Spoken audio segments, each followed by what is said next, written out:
Good evening, everyone at home. Welcome to the Ghost Train. This is the one and only good storm chasing podcast.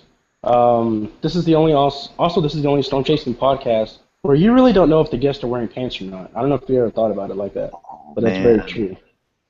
So Way, man. we've got a hell of a show today. This is episode 10. We've made the 10 mark. This is a big milestone. We've started the show early this January. And here we are into March, chugging along. So let's go ahead and see who's on the show today. We've got a few familiar faces and one new face, I should say. hell, I'm older than all you guys, I bet. I wouldn't say Here's our new guest, Hank Schyma. Hank. Hank's a very good videographer, photographer, and a very good storm chaser. He has really, really good videos on his channel. I recommend you spend all your Sunday, like I did, watching some of his stuff. Right on, thank you. Yes, sir. And over here we have Adam Lucio, a.k.a. The Noob. That's right. How's it going, everyone? Adam, of course, the king of noobs and self-proclaimed king of noobs, for good reason, too. So, familiar face coming back, Skip Talbot. Hey, everybody. Skip, of course, is a vegan, and that's why he's eating out of a big bowl of vegan goodness, right? I have to constantly eat every two hours or I'll die like a shrew. So, constantly eat or I'll shrivel up and die. So. And also we have Shane Adams here. He's just now sitting down. Shane, we just started. Cool. Great timing.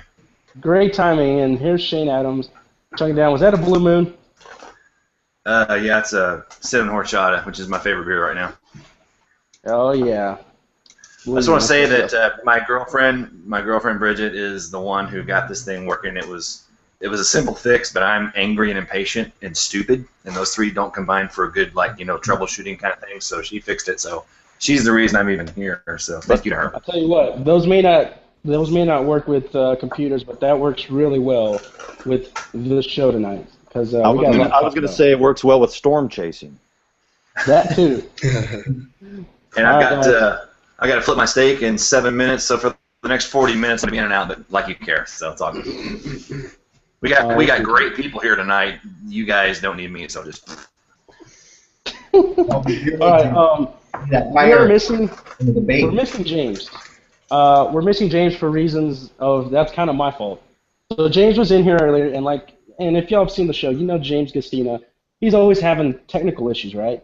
Well, he was in here in the room, and then he was in here on his phone, and then he came in again into the room, and again, he had 3 accounts in the room. So I told him I'm going to eject one of these accounts out. Well, of course, his Hangouts crashed, and then he basically can't be allowed back into the room. My fault that James isn't here today. For once, he was going to be here, and then I kicked him out. Dang. Good job.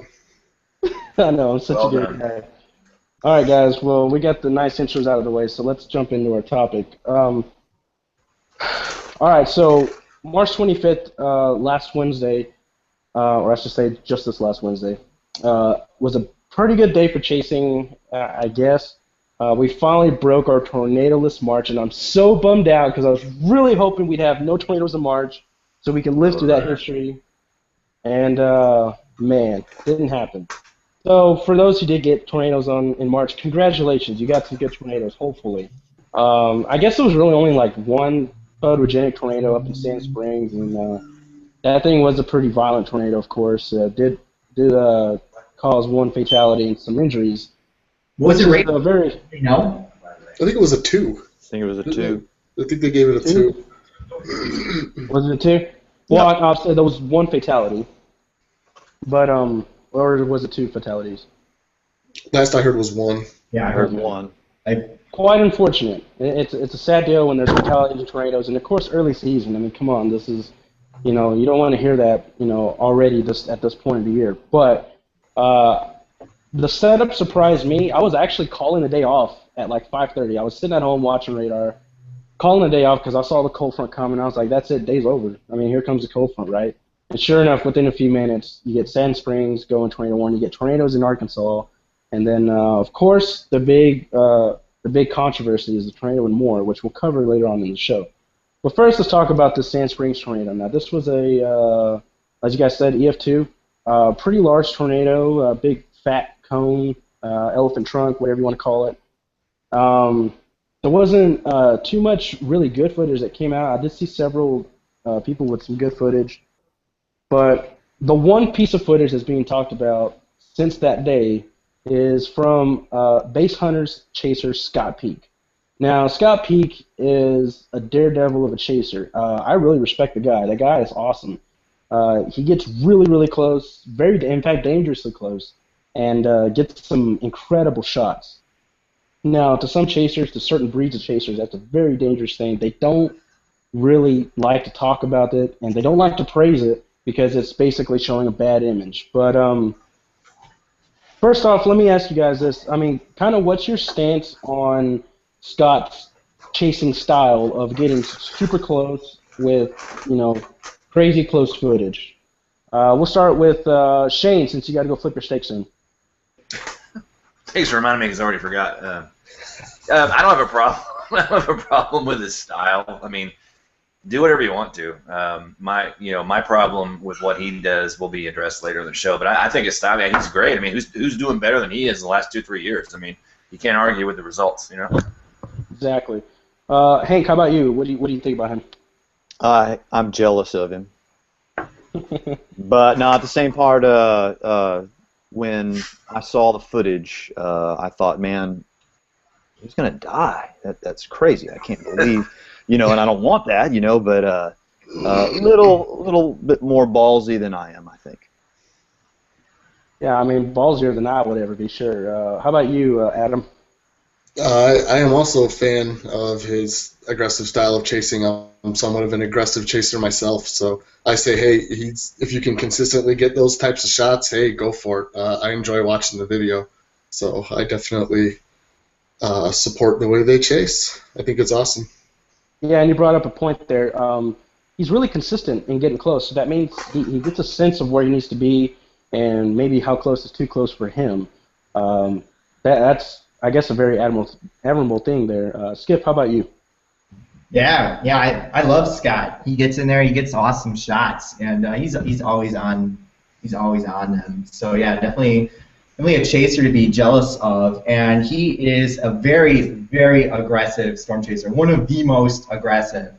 I don't have a problem with his chase style, really. I'm also an aggressive chaser, nowhere as near as much as Scott is. Unfortunately, and I think this is where I might differ a little bit from everybody else, is there are times where I think some of the more aggressive chasers are being unnecessarily risky. They're taking unnecessary risks, and I look at their footage and I say, why? Why are you doing that? If you actually held back, you would get a better shot. And they're getting so close, they can't even fit the tornado in their viewfinder. It's like if you just backed off a few feet, you'd have a nice, stable, perfectly good shot. But here we are, like, basically eating the tornado. To me, that's just unnecessary risk-taking, which I don't agree with. But, I mean, as far as aggressive chasing is concerned, I'm for it. Unfortunately, it's going to be the most inexperienced chasers and the most aggressive storm chasers that are going to kill. So, and I'm an advocate for avoiding that. So, on both of those ends, and that's a matter of awareness and safety. One thing I will say, and this is just personal opinion, I think everyone has pretty much seen every video from Pilger last year, and I think in about 3 years' time, there's not going to be one piece of footage that's going to stick with me more than Scott's footage. And if you remember, he's the one that got like 100 yards away. That thing's crossing the street with chunks of houses flying around. And then I don't know, did anyone ever figure out who was in that white Honda? Yeah. Past Scott, because that guy's got either more balls or less brains than Scott. So maybe both. But all right, so let's take a look at the footage in question, because this is probably on some of these people that are watching probably don't really keep up with this and don't really keep up with the controversy. So I will show you Exhibit A, which is Sand Springs tornado from Scott's point of view. I kind of skipped ahead where they actually see the tornado, and there it is, big white massive cone tornado, and now he's getting off the interstate here, or the highway, and here's the shot, okay? He's under an overpass, supposedly, and in front of him are vehicles under the overpass as well. There's a semi in the background, and then all of a sudden, this tornado crosses right here at this intersection. You see a lot of motion, a lot of little debris flying around. There's a semi actually turning there. You can see the rocking of the van in front of Scott here. The tornado is literally right in front of him. It's damaging some sort of building here. It looked like on the left. I'm not sure. There's some stuff flying around. The semi gets out of the way. As soon as the debris, or it looks like it subsides, these guys roll out. They get around the traffic, and there it is. The big Sand Springs tornado, EF2, grinding away. You can see the trees have been... some of the trees have been snapped. The power line stayed up intact, which shows that it really wasn't at its peak, maybe. I don't know, EF2 might have some trouble bringing down those big power lines. And, of course, they come back east down the highway in pursuit of the tornado. And they pretty much follow the tornado as it enters Sand Springs. So that's the footage in question. Now, what I've been hearing, and there was a big war on Facebook. I actually got to look into that. Of course, I'm not on Facebook, but I did get to see just what went on Facebook, and it was crazy because you had two very well-defined sides of the story here. You had guys that were discouraging, and basically, I mean, there was so many things said about Scott on one side of the fence. And then on the other side of the fence are just like, who cares? It doesn't matter how anyone else chases. It just matters how you chase. Don't let anyone else say otherwise. So there was definitely a big border between them. So let's talk about this, because I think we all have somewhat similar sides. Shane, did you bring enough for the rest of the class? No. Sorry. He's eating a steak dinner for seeing a tornado on YouTube. I see how that works. Yeah, exactly. That may be how 2015 is going to go. We just have to look through it through YouTube. We're just going to have to watch. We'll just have to watch Scott's footage. He'll probably get all the tornadoes this year. It's good. So. He always does. All right. So we'll go ahead and go to you, Hank. What are your thoughts about this whole war against Scott, and basically he's antagonizing people that watch? They're not really antagonizing, but he's giving the idea that being under an overpass is a very safe way to survive a tornado. At least that's what a lot of people are saying. But go ahead and give us your opinion. Right. So first off, it was my understanding when I watched the video that the tornado went over him. Watching that again, it seemed like I didn't see the whole thing where he actually accelerated after the tornado had passed. I mean, it looked like he might have been further away from the tornado than I originally thought. But in the video, they're saying it's over us, it's over us. So I thought they actually let a weak part of the tornado actually purposely go over them, which would be an excellent move if you're branding and marketing. That's extremely wise if you really think you can pull off something like that. That's what's going to make your video rise above all the other white noise below you. So, I'd like to hear his opinion. He might say that have a reason, of why he did it. I haven't heard his side of the story. I do know that if you've ever been in a life-threatening situation, your lizard brain kicks on and you do some funny things that you never would really think that you would do before. I'll try to make a short story. One time I was getting my ass kicked by 3 dudes, and normally you would think fight, fight, fight, and my lizard brain said, do not hit these guys. Like, you can take these punches. They really weren't committing to kicking my ass, and my lizard brain said, don't hit them back. You'll only piss them off, and that'll give the fuel you need. And it kind of worked. I just ducked and tucked and got out of it. Afterwards, I was thinking, why did I do that? So, I mean, maybe that relates where he found himself in the situation. It made sense, and to him, he felt completely safe and felt like he knew where the tornado was going. It's hard to detect from that footage. But I also agree with Skip. Like, if you want to see the tornado, Scott, you're missing out. You got to back off the accelerator a little bit, dude. You got to get you one of them zoom lenses, and you twist it like this, and it'll zoom up, and you can see the whole tornado. Some lenses you gotta you got to do that. You know, you back up about 2 miles. There's a bunch of other guys on the hill. They're all doing this. They've got lights all over their vehicles. It's like a disco. You're missing out, Scott. You need to back off and let some of the other guys have the good footage. Please. Yeah, I mean, you know, if you go back to that thread on Facebook, and this thread is it's long and it's under Tim Marshall's account, and I'm kind of surprised he just let it happen. But you know, whatever. But Scott does come in there every now and then and said, "Look, I'm sorry," you know, and he even said on Twitter after the event, he's like, "You know, we made a mistake. They owned up to it very well." And in the words that they said, it almost sounded like they didn't have any options because, you know, if you know where that highway is, it's a divided highway that goes west out of Tulsa, I think to Stillwater, and there's no turnarounds on there because there's a median in the middle, and you know, yeah, you could try to cross the median, but maybe the median's too deep and you might get stuck in there. And he said he didn't want to go back up the wrong way on the highway and cause a more dangerous situation for other motorists, especially motorists that may not even see the tornado because, you know, even being that close, you know, it was kind of hard to really make out the tornado. It wasn't clear cut. It wasn't, you know, high contrast tornado. It was a very low contrast, poor tornado visually. So, you know, he did own up to it, and the way he said it, it was their kind of last minute decision to do that. So, Adam, let's get your opinion on this now. Yeah, you know, that was like Hank. That was the first time I've actually seen more of the video where they pull out and actually start pursuing the tornado. I've only seen the edited clip that was flying around first, but part of me thinks that they didn't even intentionally seek out the overpass for shelter. I think if you know their chasing style, they want to be right next to the tornado.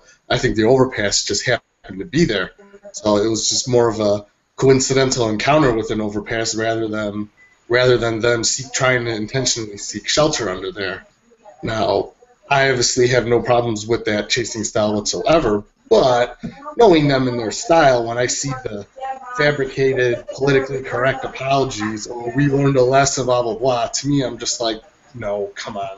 If it's one thing that irritates me when anybody does it, it's backpedaling, because you know damn well they're going to be right next and just as close to the same tornado next time, so...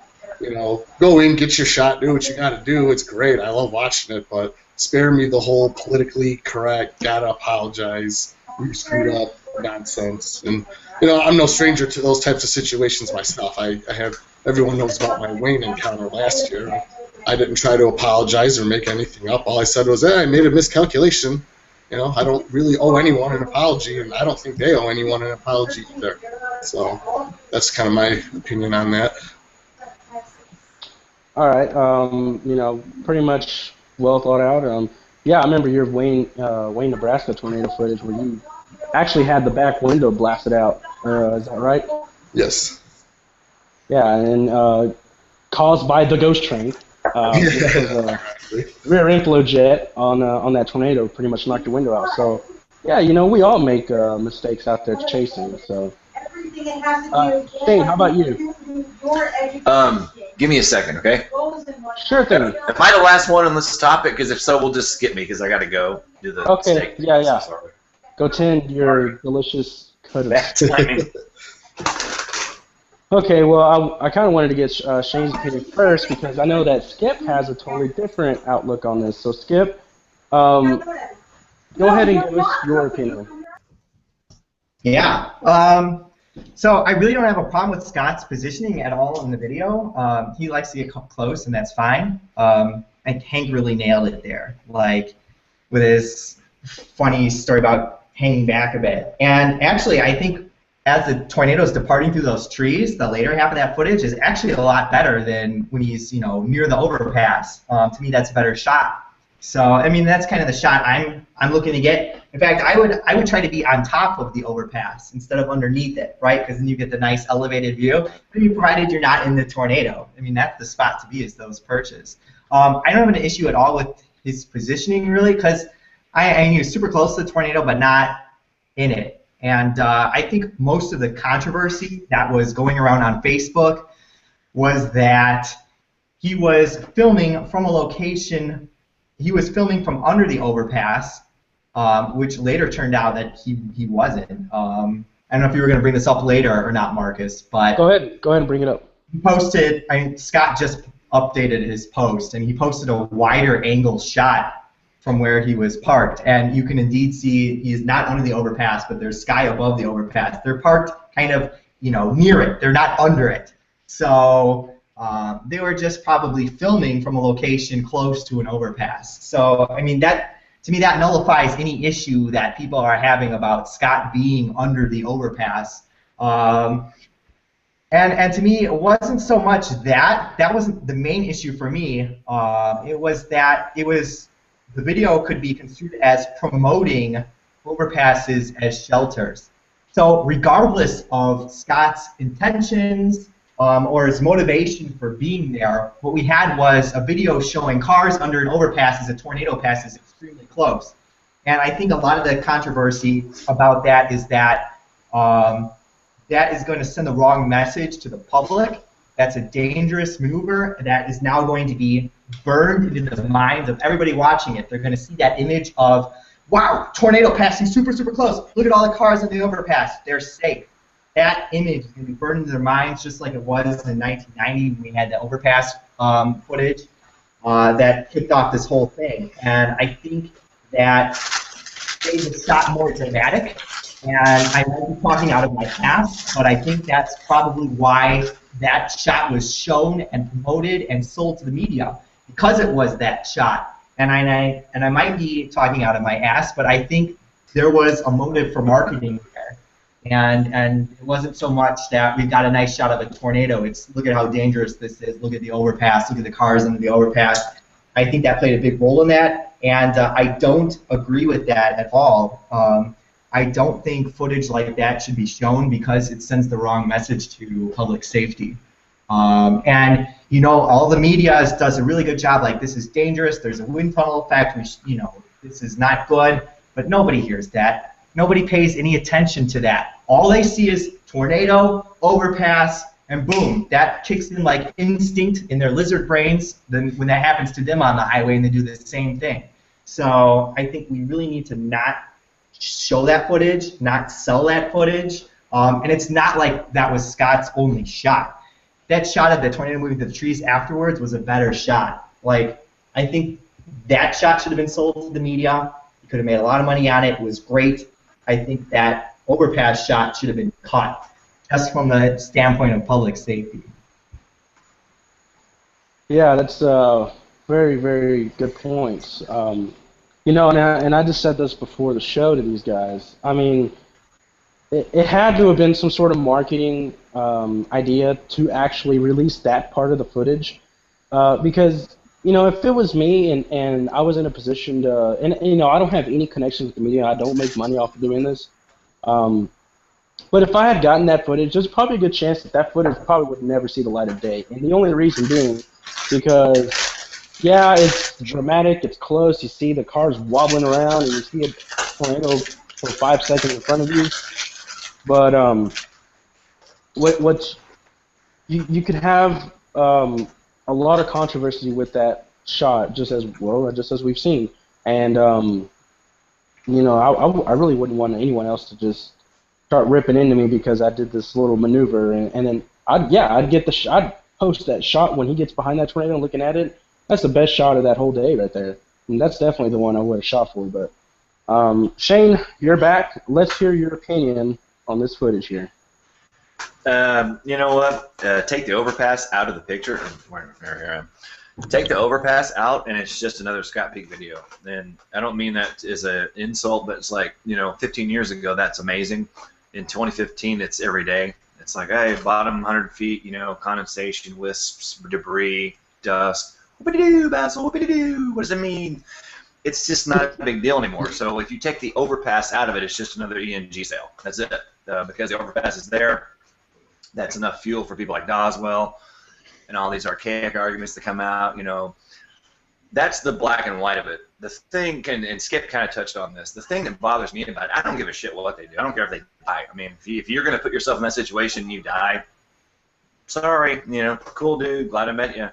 But it's like, you take the situation that was basically just a whatever, another fucking ENG video, but you realize that, oh my God, overpass, bad thing, danger, and we're going to market this as we escaped death, we made a mistake, we've learned our lesson, and we're going to take the public community. If Kevin Rawls hadn't fucking posted shit on Facebook, this wouldn't even be a thing. I mean, you can't tell me this wasn't fucking planned. I mean, I did this on my goddamn vlog a couple of days ago. I mean, I'm sorry. I can't sit by and be like, I'm just going to do my vlog shit. Sorry. I can't be Josie Lollipop and Cock from Nebraska going, oh, I'm so glad you guys are okay. We'll be safer next time. You won't be safer next time. Tim fucking Samaras was the best in the world, and he died. And you don't give a shit because you're in the hook. You're right there where Tim was when he died. You don't give a shit. If you gave a shit, you wouldn't do that anymore. But guess what matters more than Tim dying 18 months ago? Money tomorrow. That's my thoughts. And that's about as black and white as you can put it, I think. And yeah, I mean, there's a lot of questions. There's a lot of unanswered questions. We did reach out to Scott for the show. We didn't get a response back. Of course not, because he's too fucking busy being Scott Peake, whatever. Yeah. Well, as Adam said, there was some arguments.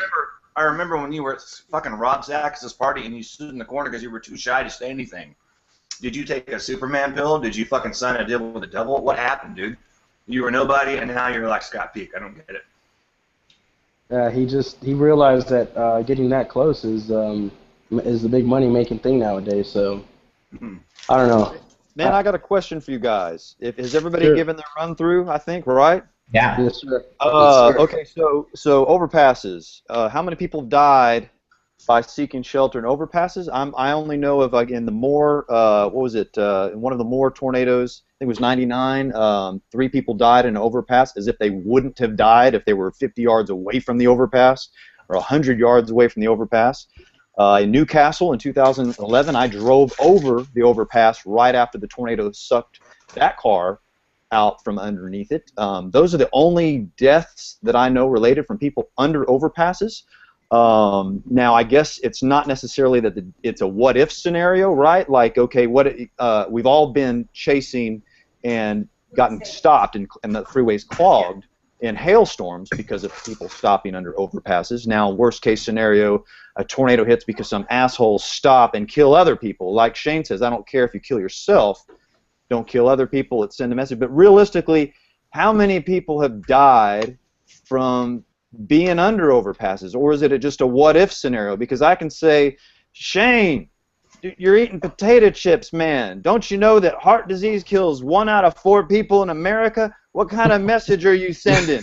Like statistically wise, how many people are really dying to warrant this huge, explosion of drama? I'm totally with you on that, Hank, and I've been expressing a similar viewpoint myself. I mean, is being under an overpass any more dangerous than lying in a ditch or trying to outrun it in your car? All these other things that they try to preach, like no matter what, you're in a bad situation, and you can see that it only takes, you have 2 tornadoes to turn your car into a crumpled up, unrecognizable ball of steel. I personally might be tempted to tuck myself underway in a steel and concrete structure that, how many of those collapse after tornadoes? Do you ever see overpasses and bridges collapsed after tornadoes? I mean, I get the whole wind tunnel thing and you can be sucked out of there, blah, blah, blah, but is it really any more dangerous than anywhere else you can go? Sturdy shelter unavailable, of course, but here's the problem. And here's the problem with that. It's not that people are just driving along and all of a sudden there's a tornado and they stop and take shelter under the overpass. The problem is people are actually leaving whatever shelter they have or wherever they're at in their car and intentionally driving to the overpass to shelter underneath it. And then they don't get out of their cars and go up in the girders. They stay in their car because it's just raining really hard, so they don't have to get out yet. I mean, that would be embarrassing to get out in the rain and climb up an overpass structure, so they're just going to sit there, and then the tornado hits them and they're dead. Right. So it's not a question of what if or statistics. It's basically that every time a significant tornado hits an overpass and there's people sheltering under it, they're going to die. I mean, that's the bottom line. I mean, if a significant tornado hits a car on an overpass, you're gone. And the problem is people are actually intentionally going there and doing that. So I think that's why there's a big public push for this info, because people are making the wrong choice, and it is very dangerous because of those reasons. So, well, if people are doing that, then yeah, they're just stupid. I mean, have some common sense, people. right, Stay in your that's what house. happened in May 3rd. No. Well, and here's the other thing too. People do go under overpasses, and there's been a lot of cases where people they leave their cars in the lanes of the highway, so they end up blocking the highway. And people that are smart enough that have an escape route to drive out of there, although that's not the best idea, it's a lot better alternative than just trying to sit through a tornado. They're trying to drive through, and then it's going to be a matter of time before, you're going to have a high precip supercell in Oklahoma City. It's going to happen. There's going to be cars just jammed up underneath an overpass. Some semi-tanker is going to come flying over that hill going, north down I-35, and he's just going to plow into all these cars because he can't stop in time. I mean, all those cars are causing a huge hazard on the highway, and I think that's why the real reason why they're trying to prevent that from happening is because it becomes a problem on the highway, and like Skip said, they don't get out and under the girders. They sit there in their car because it's just hailing and raining really bad. And I think those fatalities that happened in '99, it happened under a very crowded underpass. Like, yeah, there was people up in the girders. There was a lot of people up in the girders. So the people that got sucked out were probably not actually in the girders. They were kind of sitting halfway up or whatever. And of course, yeah, there's a wind tunnel effect that's gonna suck you out. But I mean, that tornado was F5. That thing was 315 miles an hour. I mean, your flabby 200-pound, flesh blob here, it's not going to withstand a 300-mile-an-hour tornado, You can't hang on to anything. Your muscles in your fingers will not hang on to anything. No matter what they say in Twister, you cannot just sit there and, go through a tornado. And, of course, the whole ditch theory has also been debunked, too, especially with the whole El Reno event because, there was a lot of people that did take shelter in ditches and died because of flooding. And the ditches got full of water, they got stuck near the drainage, and they ended up drowning. So there's definitely better alternatives. If you're out in the middle of nowhere in Kansas and you see a tornado coming down the turnpike, just turn around or something, go drive the other way on the shoulder. I don't care, but but at the same time, if the only thing you have is a girder on an overpass out in the middle of nowhere, I think that if you're the only one up there and you actually tuck yourself in, I do think that's going to be just as good a shelter as if you try to lay in a ditch. Just my opinion. I try to explain to somebody who knows nothing about storm chasing that no, you seek shelter in a ditch, which I don't. I'm just parroting that. I'm trusting the guys and it does make more sense to me. I would actually, given the opportunity, I would choose a ditch over an overpass. But somebody else said, I was trying to explain to them, no, you lie in a ditch, you get out of your car, and they don't grasp it. The public doesn't get out of my big chunk of metal that's underneath a sturdy cement structure and go lie down out there. They don't get it. So if it really was this epidemic that was killing people, then we need to put a sign under every single bridge in Tornado that says not a tornado shelter if it's killing that many people. They're not grasping it. And here's another point I want to make. There's no reason why we need to lynch Scott because of this. I mean, yes, Scott did. I mean, well, supposedly he didn't do, but I don't know. Scott was there, and people are pretty much blaming him. Like, it's his fault that those people were under the overpass. No, he showed up, and people were already there. And that's the thing. People are, in situations like that, they're stupid and they're panicky. And the first thing they're going to do is, well, what looks sturdy enough to survive a tornado? Oh, that bridge right there. So, that's what they do. And you can't just try to pin it on Scott that he's advocating this behavior. It's something that's just human nature. You try to find what you think is the best, safety that you can find, and a lot of times people choose bridges, and a lot of that has to do too with, what comes before that tornado usually comes. Usually it's big hail. People don't want to get their pretty cars dented, so they'll just drive under an overpass to survive the hail, and and they don't always know that there's a tornado coming right behind that hill. So. But Skip, have we answered everything? Like, I don't know how dangerous, how many people can die. I mean, the worst case scenario is people stop and clog traffic, right? And then everybody who happened to be stuck in. How dangerous is this really to the world to raise so much concern? It's a minor thing. You're right. And I think we're looking at the wrong end of this, like looking at the butt end of the problem when we need to turn it around.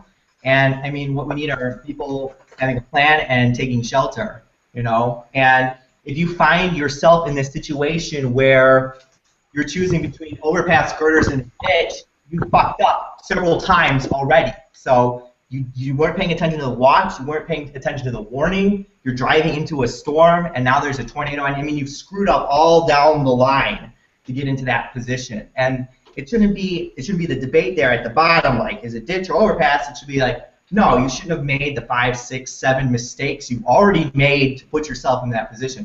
Storm chasers especially. I mean, there's no excuse for that. If you're a storm chaser and you're choosing between a ditch and an overpass, you've screwed up multiple times already. And I mean, that's a matter of education and you know, awareness of the situation. But you're right. It's a minor thing in the grand scheme of things. But overall, I am under the impression that if there's something that is gonna, you know, cause people to be killed or hurt people, then why are we showing it? I'm not a fan of this, you know, F-tone. You know, if they're stupid, let them die.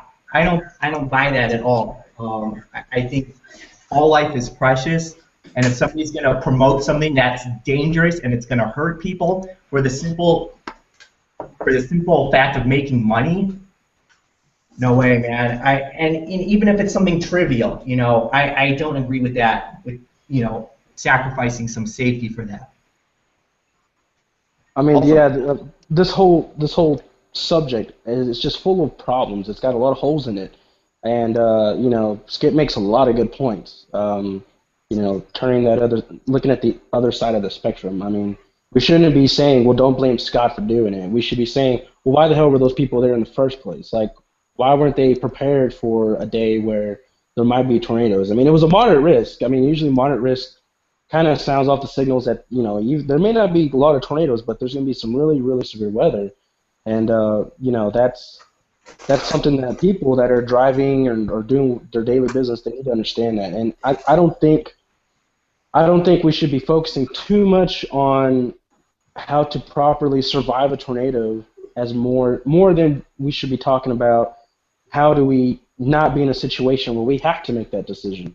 That's how you survive it, by not having to survive it. Yeah. I mean, there's so many different what ifs, or not so much what ifs, but so many different points to this topic. You know, we could talk on this subject all night long if we really wanted to. But do you guys have anything else before we switch gears here? I got nothing. Everybody, great points by everybody. Really covered it well. Shane, anything else you want to get off your chest before we switch gears? Me? Yeah. No, I didn't hear the name. I'm sorry. No, basically, if you're going to do it, then say, hey, I'm Scott Peake. I'm Kevin Ross. We're base hunters, and we're going to do whatever the hell it takes to get the shot, and we're going to do every angle we possibly can, E&G-wise, to sell footage. And I'll be like, okay, cool. I don't agree with it, but at least you're honest. As it stands, don't give me that fucking kumbaya shit. Oh, we all need to hug and fucking take our criticisms and our critics with love and support. Fuck that shit. Scott Peake, you know what you need? You need your ass whipped is what you need. You need your ass whipped because that's the only thing I can think of that's going to make you angry. Because you're too goddamn nice and calm and bullshit. Fuck that shit. You chase like a fucking wild man and you interact like a bear, like a little teddy bear. So you're like Jeff Gordon in his first 5 years of NASCAR. No matter what happens, he's kissing the ass of all the fucking veterans, going, yeah, blah, blah, blah. Jeff Gordon got his ass spun and put in the wall again and again and again by the veterans who were like, fuck this little pushover, boom, boom, boom. And he eventually grew a set of balls and got angry and lashed back out. That's what you need to do. All right. Well, good sound advice for everyone here. By the way, I should have mentioned this before the show because this probably would have made it a lot interesting. But right here on your screen, there should be on the stream. There's a thing that says you can be part of this conversation. If you click on that, it should come up as a window with the stream on one side, which is over here, and on this side is a little section where you can ask us questions live. This is about as close as we're going to become or come to a live chat room for whatever reason. I still haven't figured that out on YouTube yet, but that'll be close enough. I'm checking that Q&A quite a bit. So if you guys got anything to say during the show while we're live, now's the time to do it. Click on that link. You'll be able to watch the stream live. You'll be able to ask us questions at the same time. And I got to shout out to Tyler Hudson. He's the one that actually showed me that, and I never knew that. So, because, man, Hangouts is so complicated. But, all right. So hopefully everyone got their fill on the Scott Peake issue, all right? We're not going to talk about it anymore today. Maybe, maybe not. But, just understand that there's many different points, and we brought up all the points that need to be brought up, and take that information with what you will. Now, you can be either, Team Space Hunters or Team Dodgeball. Go choose your side. I don't care. So also that day, and Skip, you're probably going to help me out with this one quite a bit.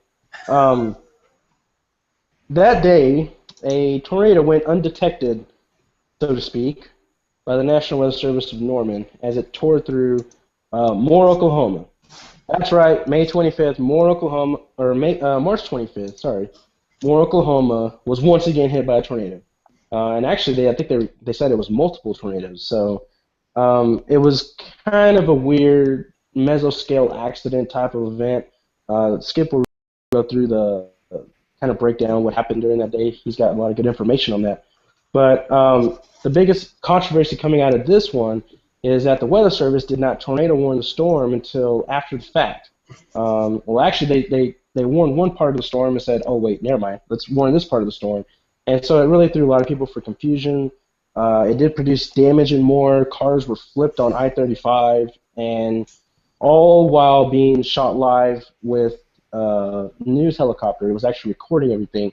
Which, by the way, if you guys I don't know if you guys seen the footage of that. That is the best display of power flashes I've ever seen. And it's a good thing because the tornado without the power flashes was pretty much. Yeah. Yep. Mm-hmm. It's like a Las Vegas light show. Yeah. It was like a or something. Just waves of big bright flashes going on. And damn, those people and more that didn't get the warning because they're always so ready to receive any information. We didn't have any warning. Every fucking news clip since 1973. Anyway, go on. I don't know why they don't just put the power lines underground there. They have to rebuild them so many times. Just put the damn things underground already. Yeah, exactly. Well, that's the thing, though. If they're underground, then we're not going to even know there's a tornado there. Yeah, that was a good visual warning system. Yeah. Goes along with the sirens. So, while Skip discusses this, I'll bring up the set footage. But Skip, kind of walk us through that storm and what happened exactly with that storm to actually create that tornado and create tornado genesis. And wasn't typical. Yeah. It was not typical. Go ahead, Yeah. Skip. Make my other computer presenter or whatever. All right, you got it. I can pull up some radar graphs here. Yeah, this storm was definitely the definition of like a mesoscale accident, which is just a small scale feature of things that happen all at once to create a tornado. We've had those. I've seen those happen before around here. We get those quite a bit up here, more so than other places, I guess. But all right, I got you up, Skip. You good? Hey, Yeah, real we're good. quick, Marcus, I got a message from Jonathan Stewart from California saying he cannot comment or he sees no link for question Q&A. Heads up, there you have it. Oh, I think you have to have a Google Plus account. I think that's the only stipulation. There you have it. Yeah. I'm sorry. I forgot about that. That's why it wasn't the greatest option we could have. But yeah, you have to have a Google Plus account to do that. I'm sorry. I forgot about that part. But all right, Skip. Yeah. So if you can see this, this is from our last topic actually. This is what Scott just posted, showing that they're actually indeed not under the overpass here. But moving right along. Wait, because that is a divided highway, so I'm pretty sure there's two overpasses Is that that we're gonna go. that was my thought. I didn't go on Google Maps and check, but Well, here, before we switch subjects, then, because I got this, I was getting ready to do this, but I forgot to mention this. So, Tulsa Weather Service did a great, they did a great write-up on this storm. This is actually the intersection on the highway where Scott was. If I remember right, it was Highway 412 and 177. You can see it is two bridges for one thing, and right here, this green line is where they counted the outside of the tornado. So you can see he was, they were probably a good, I don't know, 30 feet, maybe 50 feet from the outer edges of the tornado, and the tornado right here, this is where it kind of tore up that building, did EF2 damage, just kind of right across the street from them. So I don't know. I mean, they could say that all day long, but I mean, it's a divided highway. It's got two bridges over the street there, so it makes me wonder if they're just trying to stir the pot. Anyway, I'll get that out of the way. I didn't want to bring that up unless I had to, and sure enough, I had to. no, it's great. We should totally bring that up, and maybe we should like relight the fire here. But there was another point I wanted to make about that, and I hate to be Mr. Safety Guy all the time, but there are a lot of people who look up to us, who look up to Scott and Adam and Shane and Marcus and Hank and me, and they see what we're doing out there, and they want to do the same thing. And a lot of aspiring chasers will watch this footage, and they will think, oh, that's what storm chasing is. That's what I got to do. It's safe. Look, they're fine. Everything's okay. It's cool. And all it takes is that tornado to deviate to the left, and they're dead, right? Just like another El Reno. I mean, you can do that 19 times and be fine. It's the 20th time where you do it and you're dead. And so, it's just a matter of luck catching up with you. And I think that really sends the wrong message to a lot of new chasers. They think, wow, this is a safe chasing practice. This is how everybody's doing it. I should do it too. When instead I think we should be acting more like role models for other chasers and promoting safer chase tactics. Because I do think that's really dangerous. And even if you kill yourself doing it, I mean, everybody takes their own level of risk. Everybody subscribes to a certain level of risk when we're out there. I have no problem with that, chasing aggressively or not aggressively, going for structure shots or close tornado. But I think everybody should be aware of the dangers of these different chase styles and what the threats pose, and because I think the wrong message is being sent here that this is safe chasing and this is how everyone's doing it and this is what I need to do to get my shot on the news. Yeah, sorry. If you guys want to debate on that, go for it. But I thought I should just bring that up too. I mean, I agree. I mean, you know your dangers. You know that luck's only going to be on your side for so long. And yeah, recently we've seen tornadoes do some wonky things. Bennington could not be the better example. May 28, 2013, where you had a wedge sitting there for an hour in the field, and all it did was just kind of wobble east to west and do all these little weird motions. So, tornadoes do whatever they want. I mean, of course, the environment, it really depicts on what they're going to do, but there's certain days where it's not clear cut that a storm is going to have to do this. Especially on the big, strong tornadoes, they kind of create their own environment around them and steer themselves. So, yes. Anyone else want to bring up anything about that? I've got nothing to add on the overpass. I mean, Skip nailed it pretty good. Everybody had great points. My thing is, they did what they did, and some of the social media posts on their end seem almost contradictory. So I think they need to just be a little more real about the situation instead of, I don't think it was an intentional encounter. I think the overpass just happened to be there.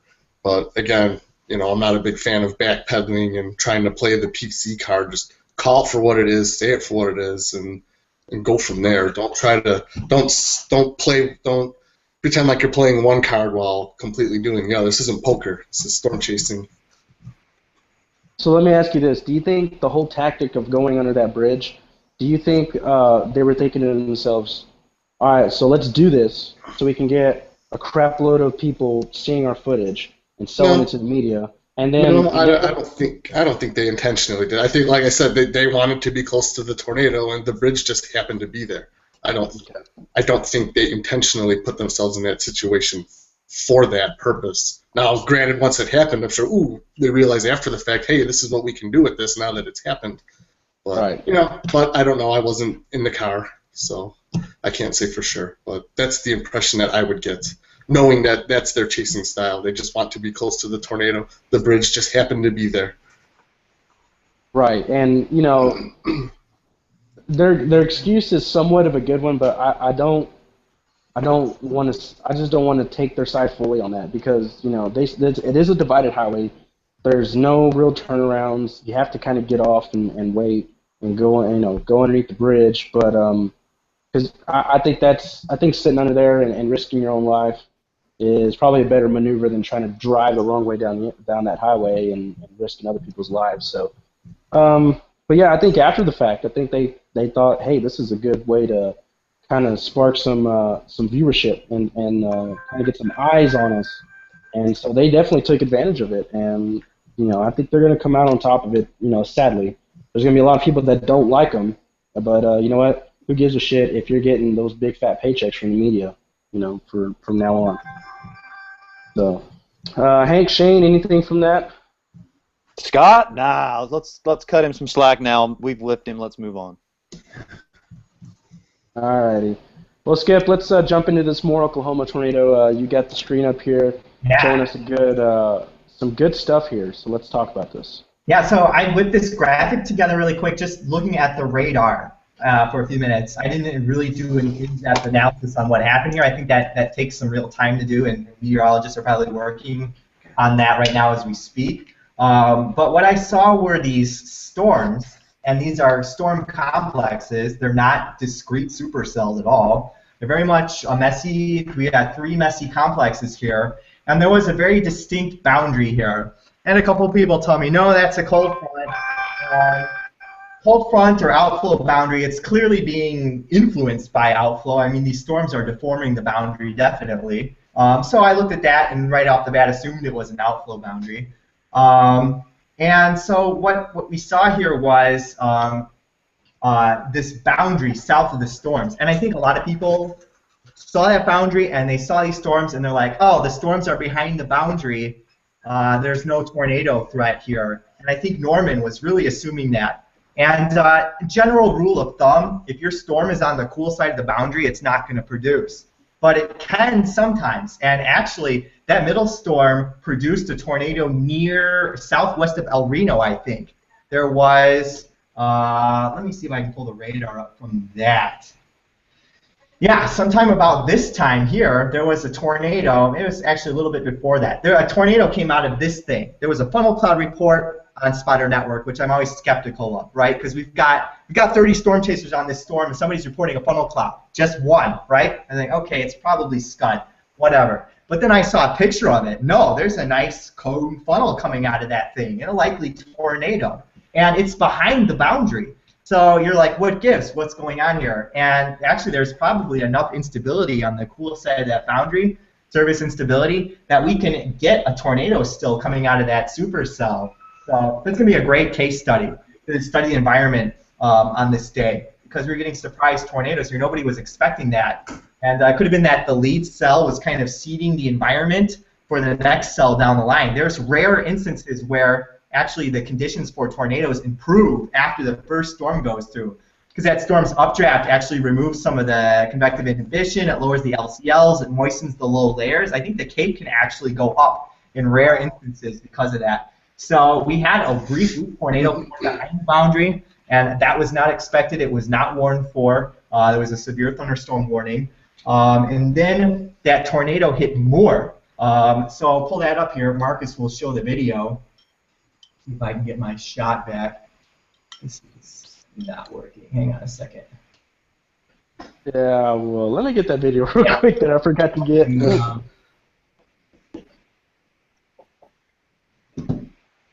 you so much. It shouldn't be too hard because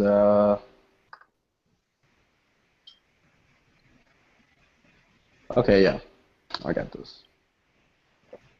All right, I'm going to go ahead and show you guys while Skip's bringing that up. I'm going to show you guys the video that was in question, aka Power Flash 2015.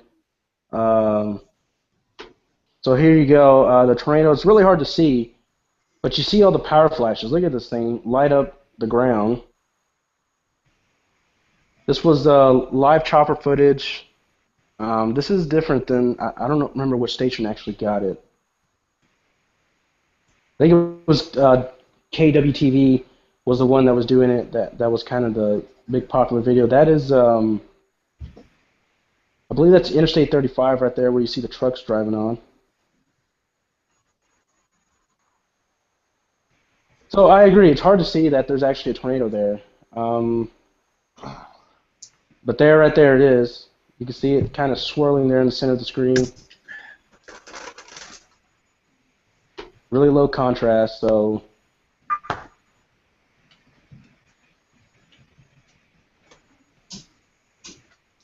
there it is. There's I-35. So here it is coming I-35.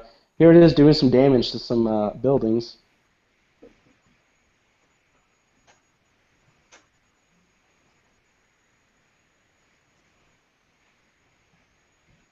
Oh, okay, I think the video just looped back around. That's what it did. So let me see if I can find. I think it was these guys. Yeah, KWTV here.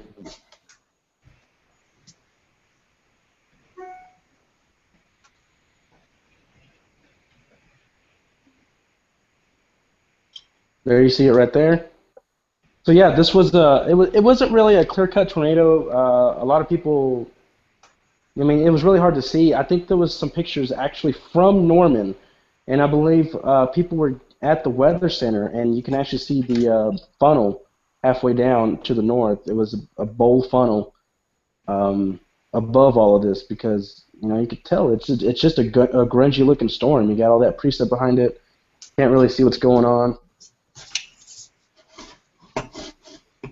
Yeah, so I think initially Norman thought that was straight line winds or gustnado activity. I think they were being extremely skeptical about that being a legitimate tornado. I think they started to get these reports, and they're like, well, sirens are going off, people are reporting tornado. No, they're wrong, it's straight line winds, it's gustnados. And it clearly was a legitimate tornado. And so I think that was, I'm speculating here, but I think that was part of the delay on the warning, is because they didn't believe the reports that were coming in. But, I mean, watching that news footage, it was very obviously a tornado, because when they zoom out, there's a big bowl funnel underneath this pretty tight debris cloud. And, I mean, it was, plain as day tornado warning on that, or tornado on that storm. And hats off to the media. I mean, we've been critical of Mike Morgan in the past, but, I mean, he did a really great job on this event. He was up in front of that helicopter footage, too, pointing out the tornado, where it is. He wasn't overhyping it. He said it was a weaker tornado. He was pointing out exactly where it was. He noted there was no warning and that there needed to be. I mean, he did a phenomenal job with that event. And I think the media really picked up the slack there when the Weather Service got caught unaware there. Yeah. So, guys, Adam, Shane, Hank, do you have anything to say while we're watching this? Yeah. You mentioned how we were always on Mike Morgan's ass. Well, not me, but everyone else. But I actually saw criticism on Twitter about him, someone LOLing that Mike Morgan said it was, quote, only an EF1, EF 0. So, his whole career is based on being bashed for overhyping, and then he went to the conservative side, and someone still felt the need to give him shit. So it's basically, it's a herd mentality. Someone throws someone under the bus, and it's like, well, do I want to try and save that person and get under the bus and rest my own ass, or do I want to just say, yeah, it's easier just to jump on the herd? So I mean, it's just, mass criticism for anything to me is just, I mean, that's the essence of the shitty bottom level of human behavior. I mean, it's so easy just to jump on the bus when you've got 12 people are trampling one person because they made a mistake. They made an honest mistake. Oh, we're not going to give them a chance to redeem themselves. We're just going to shit on them. Yeah, it's easier just to keep shitting than it is to help that person up. So, with Mike Morgan, And Oklahomans or weather people, it goes both ways. We're going to shit on him if he's overhyping, and now we're going to shit on him if he's underhyping. So, whatever.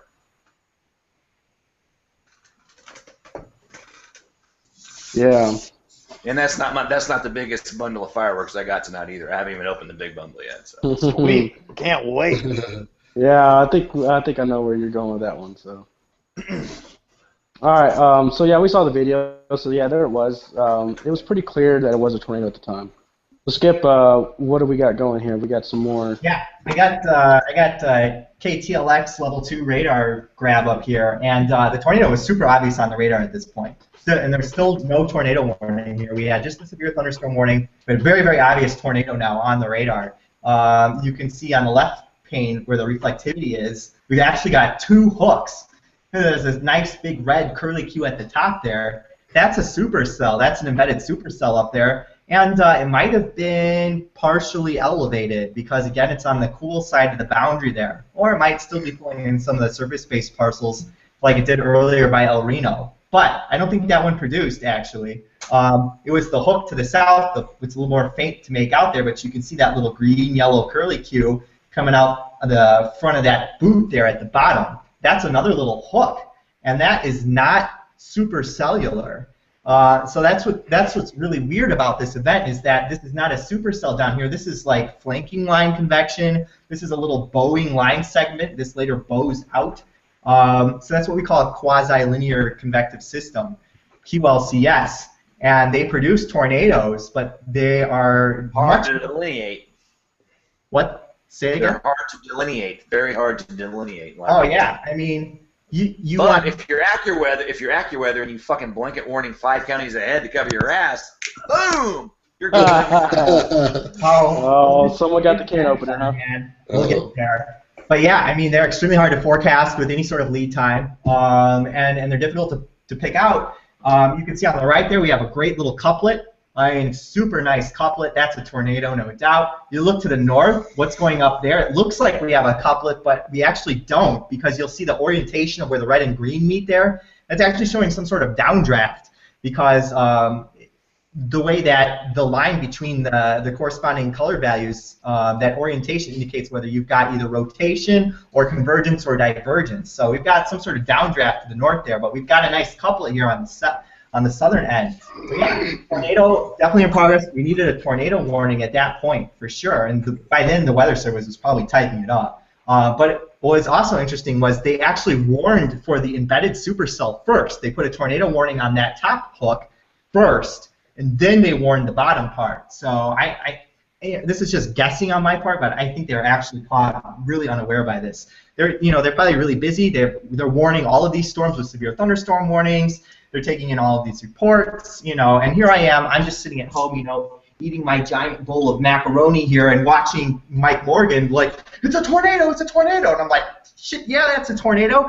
Tornado warned that sucker. So, I can't fault the Weather Service for that. They're super busy, and they need to be skeptical because they need to get the truth out there. They don't want to be hiking the crap out of some QLCS spitting out straight line winds. It's got to be a legitimate tornado. But by this point, it was really obvious that it was. Oh boy, yeah. If I can pull up the next scan here.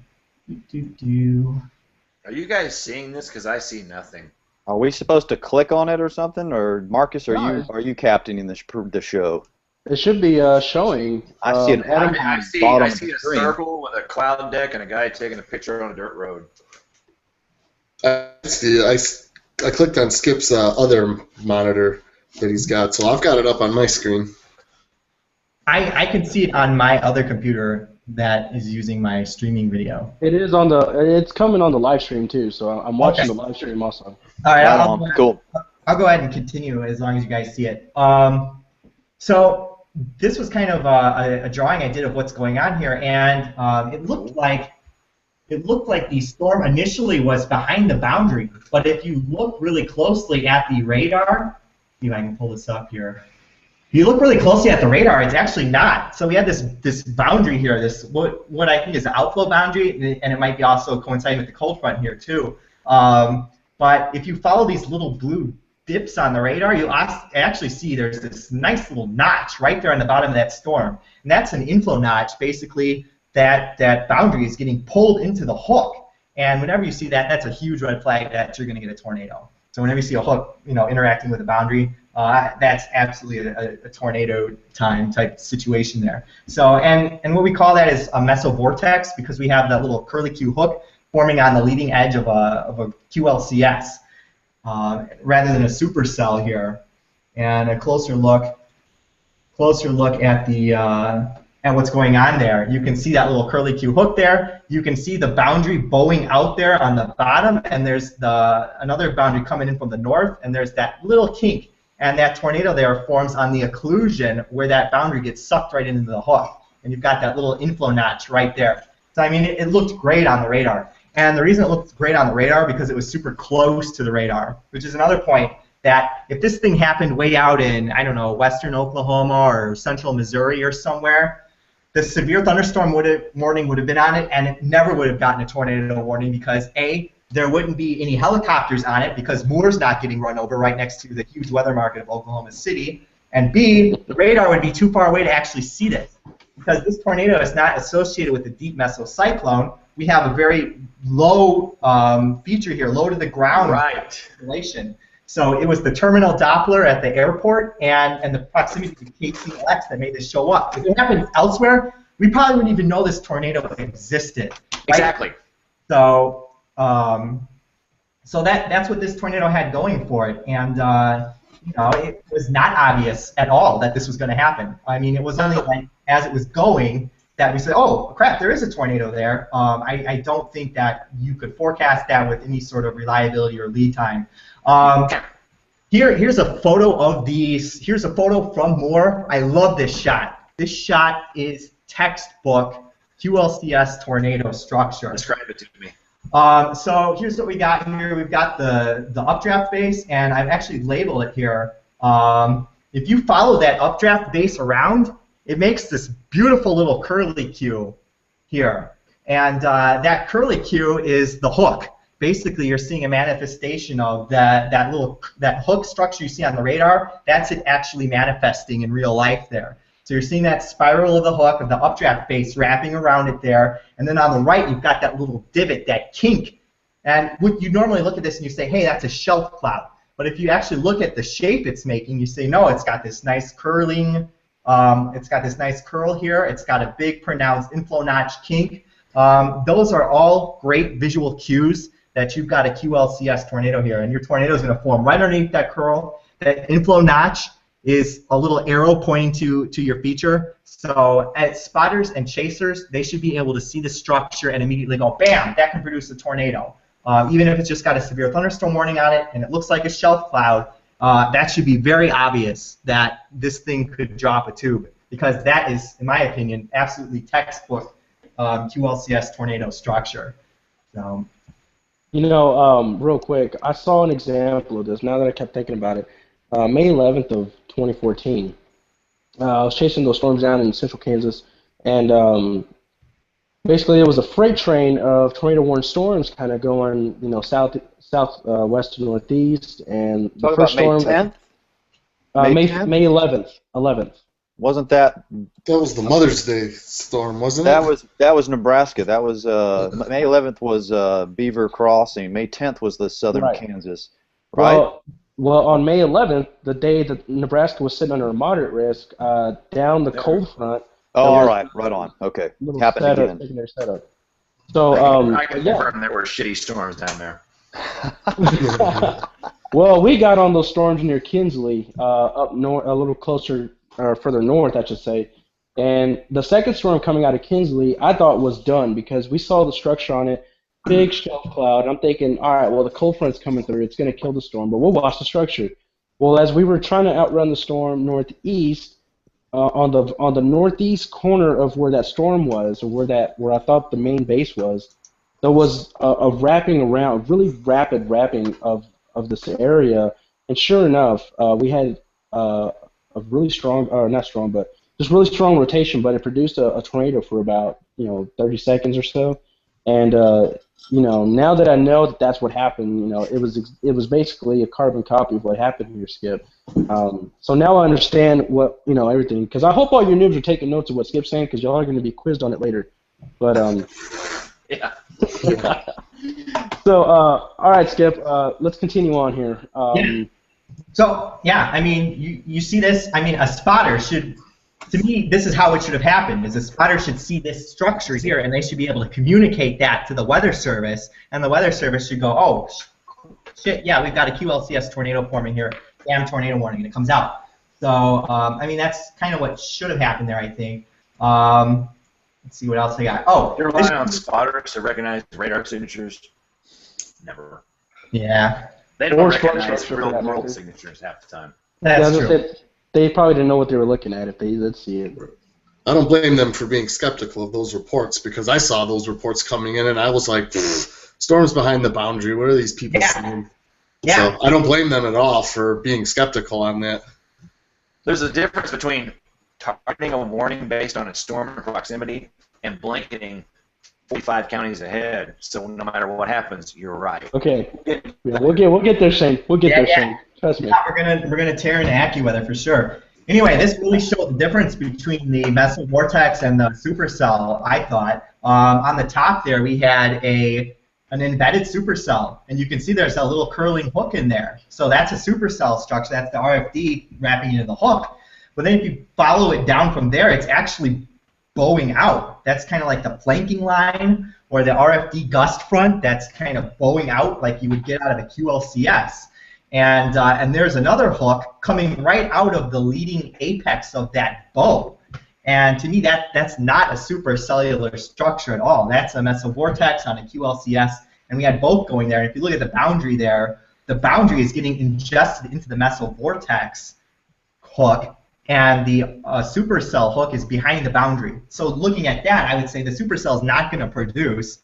The mesovortex is, because it's the one interacting with the boundary there. So it was super fascinating to see that, and very difficult to forecast and warn for that kind of stuff. So what else do I got here that I can show you? Oh, I'll save that for... Now, of course, there were some people on Facebook who knew there would be a tornado there. No, Told everybody ahead of time. I got a question. Yeah. What were the timestamps on the AccuWeather, like pleading social media posts? Take cover more. Take cover tornado. What were the timestamps on all those? Okay, real quick. Stuff that happened. Before we jump on AccuWeather, because I know we're all just ready to freaking do that, right? Real quick. The Twitter account for OUN, which is Norman Weather Service, I believe they were like 20 minutes or 30 minutes before that tornado happened. They were pretty much saying, hey, the boundary's coming through, the tornado threat is pretty much nullified. That was their mistake. That was a big mistake on their part, because in my opinion, as if those storms are not clear-cut, undercut, according to radar, then there's no reason you need to say that, because as long as you have a severe thunderstorm and they should understand that these things could happen. I mean, that's why they go to school and they study all this stuff, and people drop out of this program because it's so hard. They should understand that this is still a possibility to get tornadoes, and they didn't. They decided, just to say, hey, guess what? Don't worry about it, people of Oklahoma City. There's no more tornado threat today. You don't have to worry about it. And then 30 minutes later, you get this more tornado. And let's focus on this real quick before we get on the other little topic here. Why? I mean, we will never know why Norman decided not to tornado warn the storm until after the fact. I got a theory. I'm sure we all do.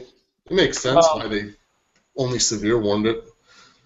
But I mean, okay. So we got there's the why did they do that? But let's also talk about why does it matter? No one listens when they fucking try to tell people you're gonna die.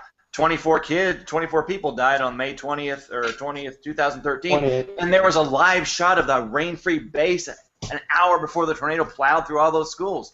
24 people died. So why does it matter what they say when they say, hey, false alarm, you're okay? Because no one's listening. Obviously, because no one's listening when they're screaming you're going to die.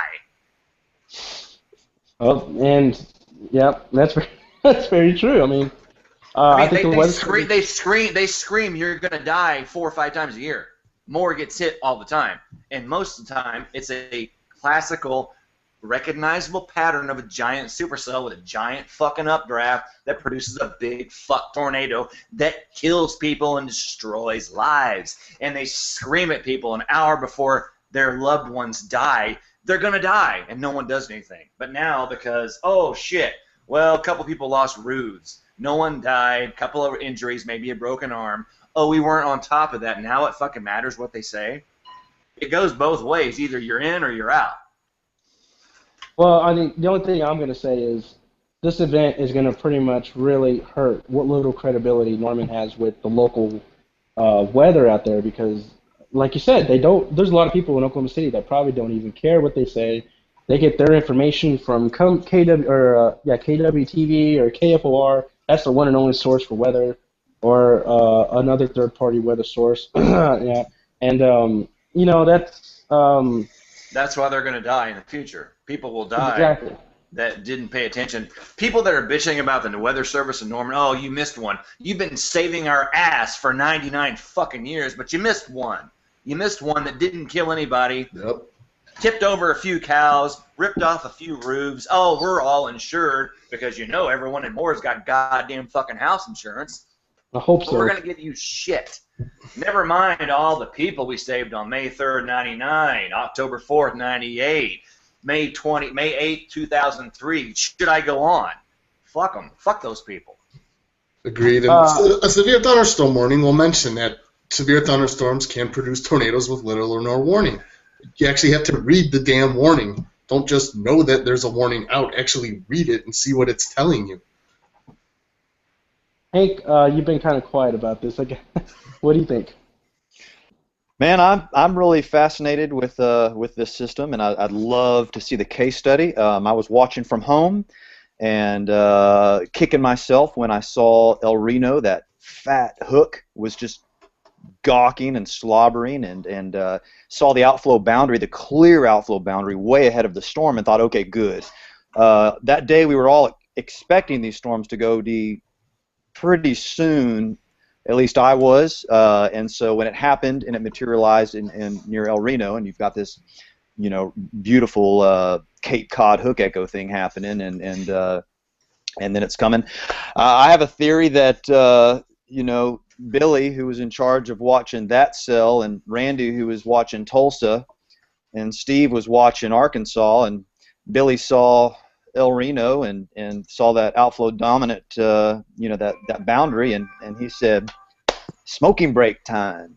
Then he went outside, and they were smoking some cigarettes, thinking they had a few minutes, and they saw these pretty flashes, and they were saying, oh man, look at this lightning. This lightning's beautiful. And then somebody said, no, that's not lightning. He's like, what do you know, lightning? You just think lightning's a little zigzag on a computer screen. So they're watching all these pretty flower flashes, and now I'm just joking. The fact that that storm, I'm going off of memory, and I really can't see Skip's images very well, and I don't want to click anything because then I'll be banished forever. But probably. But it went from outflow dominant, if I remember correctly, and then all of a sudden it got kinky really fast, right on top of Moore. And we all know how many storms have we seen like this, these beautiful supercells with these gust-nados and tornado reports coming in one after another. And the straight line winds, causing power flashes. It was really kind of the perfect ingredients to really just jack with somebody. Looking back at the images, you could really see that kink come in and that clear, that couplet there. And so I don't know if they just glanced away at the wrong second or if they were watching the Tulsa storms, which by then were probably outflow dominant. I have no idea what happened. But A+ for the Weather Service. I mean, you're going to miss one every now and then. I don't know how they might have missed. Looking back, maybe they should have said, whoa, something's happening. But the odds of that happening are not common. I think we can all agree.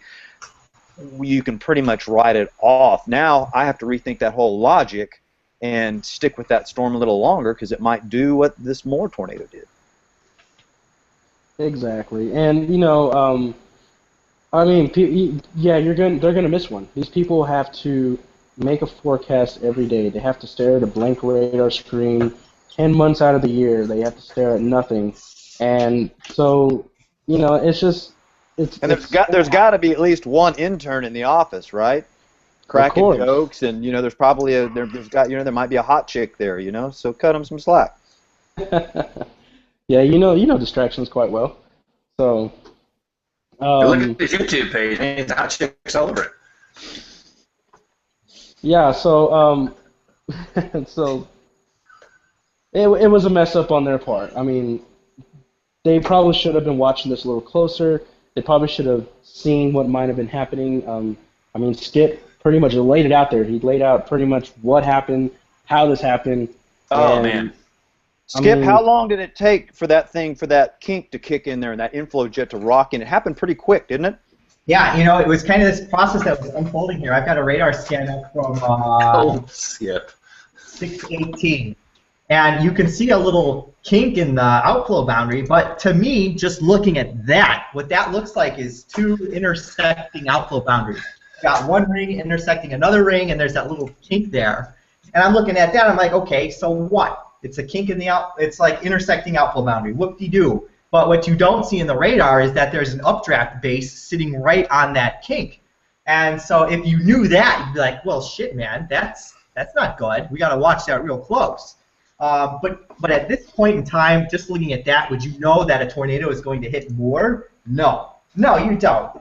And I think that was a really tough catch to make that. And just looking at this radar here, what I see is a really sloppy, falling apart supercell. It looks like crap. It looks like an MCS, and it's behind this outflow boundary. It's done. It's going to produce winds, straight line winds, absolutely.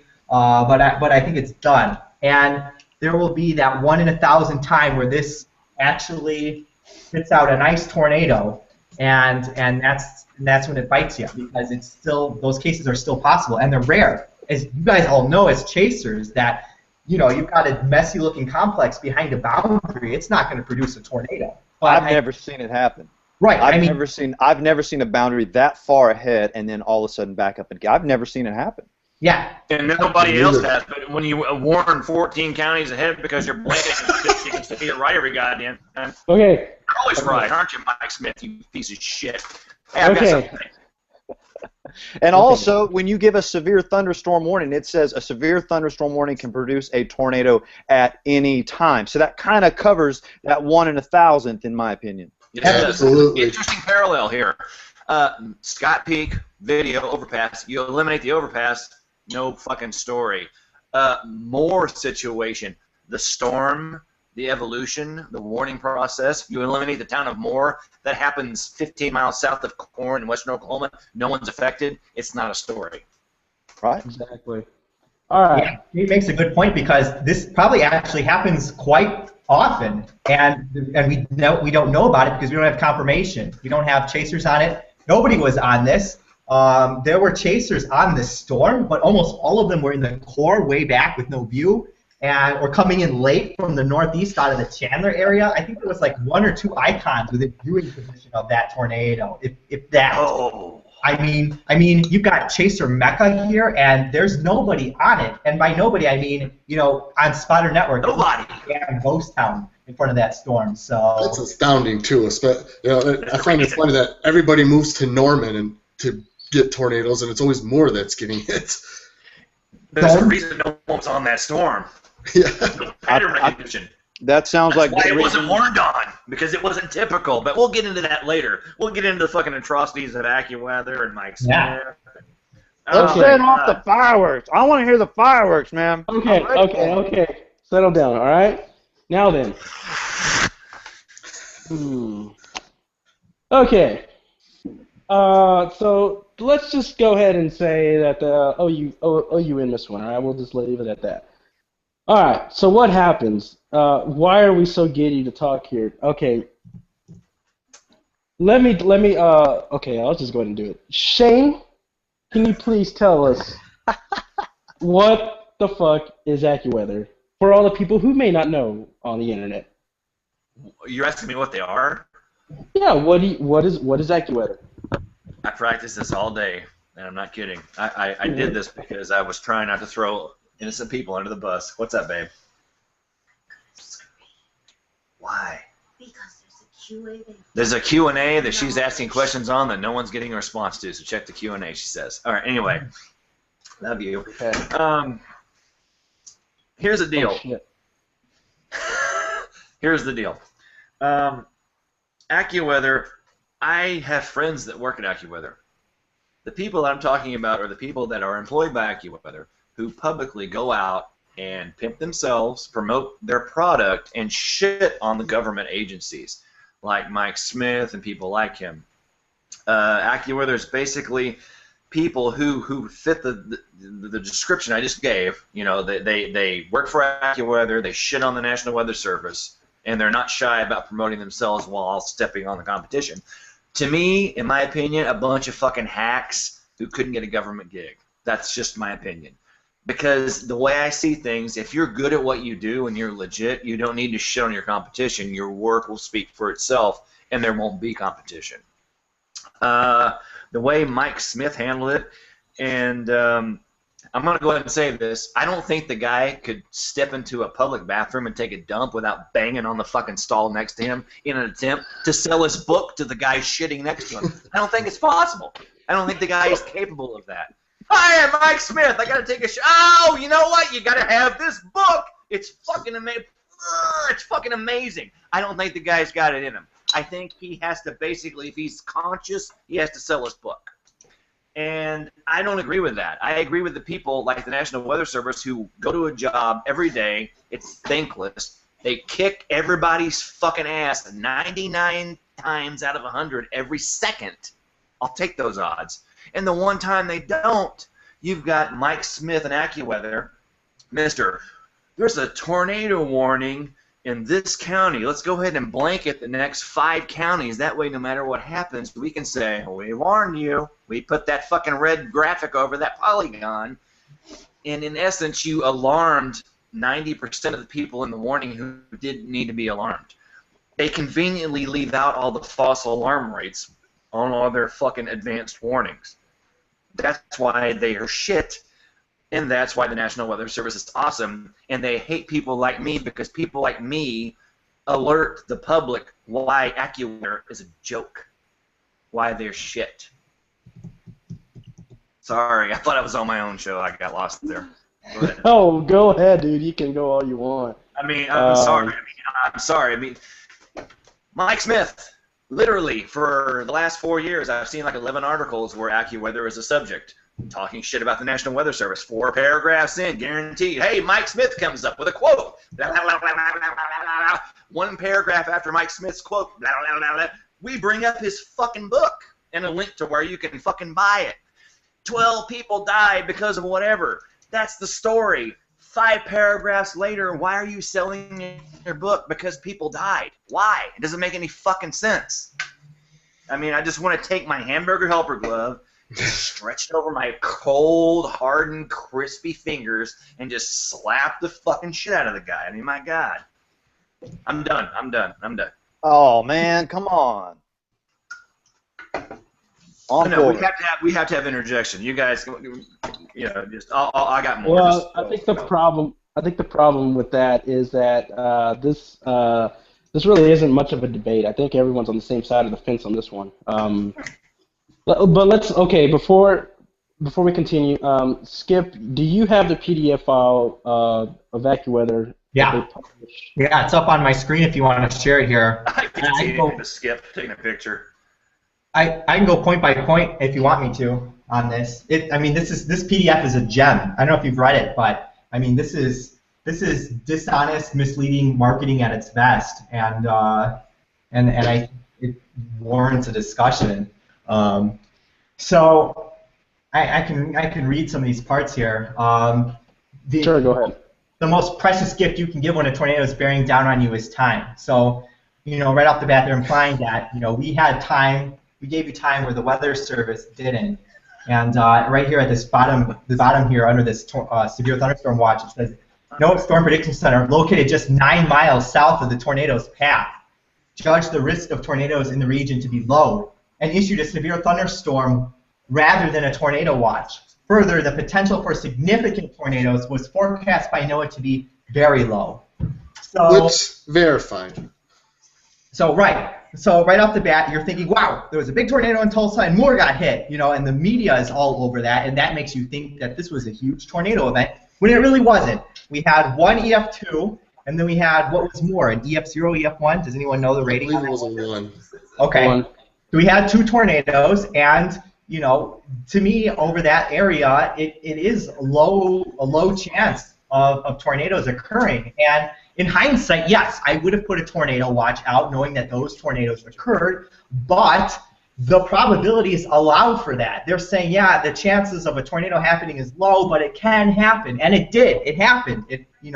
1 out of every 20 watches or so like this, there's going to be a tornado in there. And so it happens here. And I think that is incorrect and arrogant to call the Weather Service out on that. I mean, technically, their statistics are right.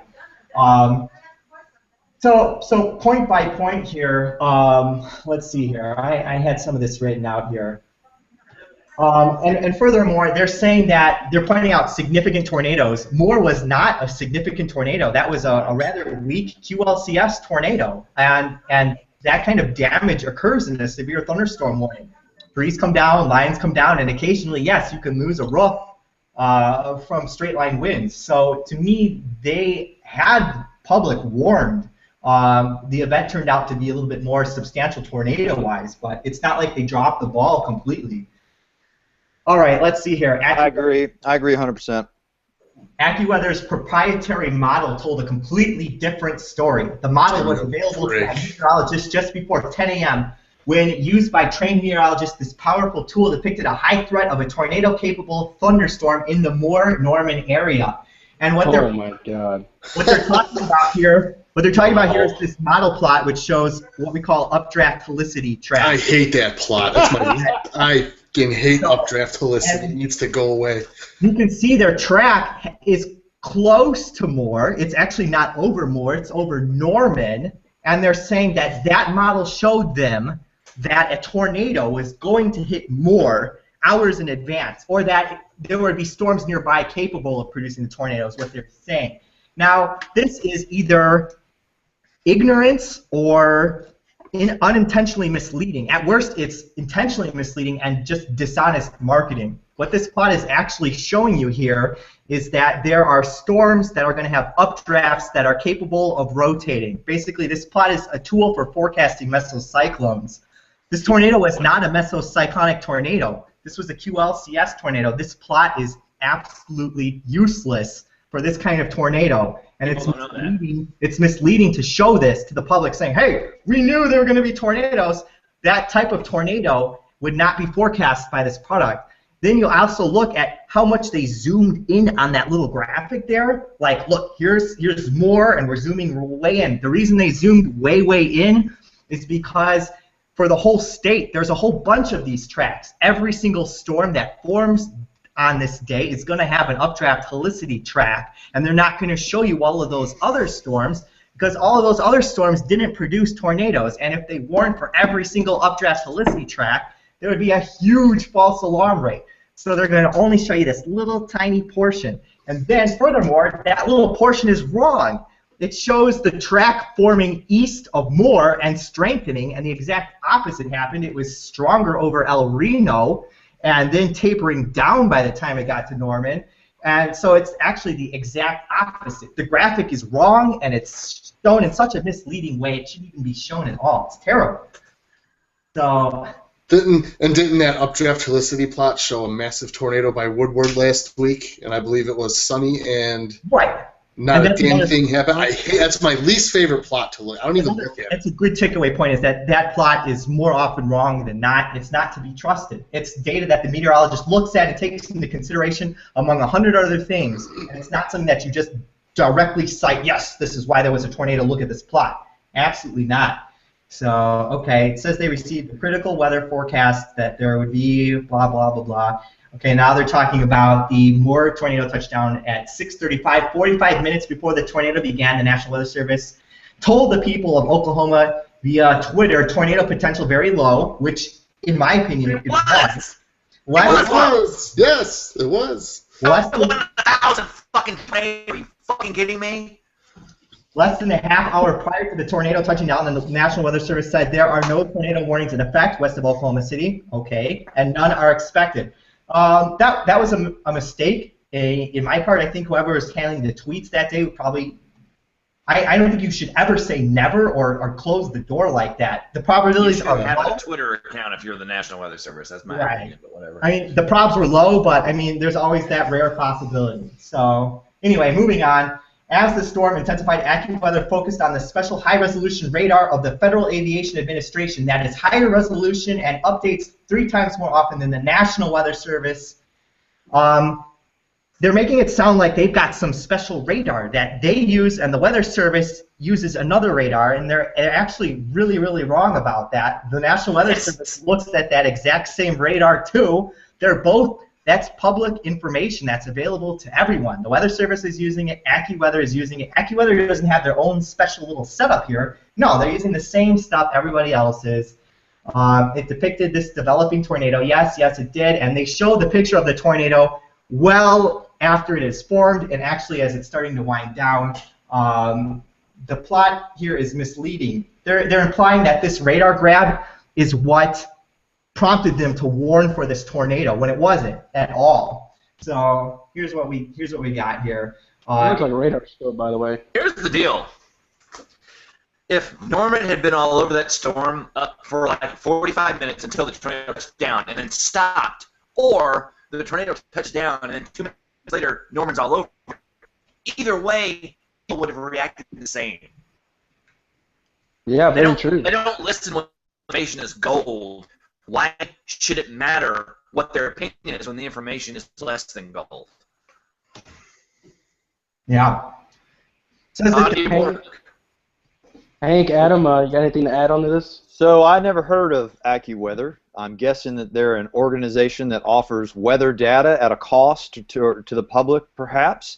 I think it's free, actually. But okay. Well, I'm guessing that they have ground to gain by discrediting the National Weather Service, correct? Oh, of course. Obviously. Mike Smith's whole career is fucking, I'm Mike Smith and I'm awesome, and read my fucking book because I'm going to fucking take a shit and I'm going to tell the guy next to me in the stall to buy my fucking book. There you have it. Yeah, no, I completely agree with you guys. This is despicable. AccuWeather has always been a joke. They put out their silly hype graphics all the time, and I haven't actually seen this until now. So, but yeah, this is an abomination in my opinion. It's disgusting.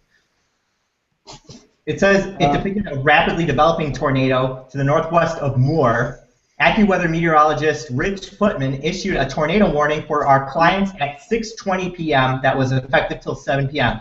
So they're saying that they have warned this storm for a tornado that is going to impact Moore at 6:20. So and what I've done is I've actually looked at the data leading up to that point.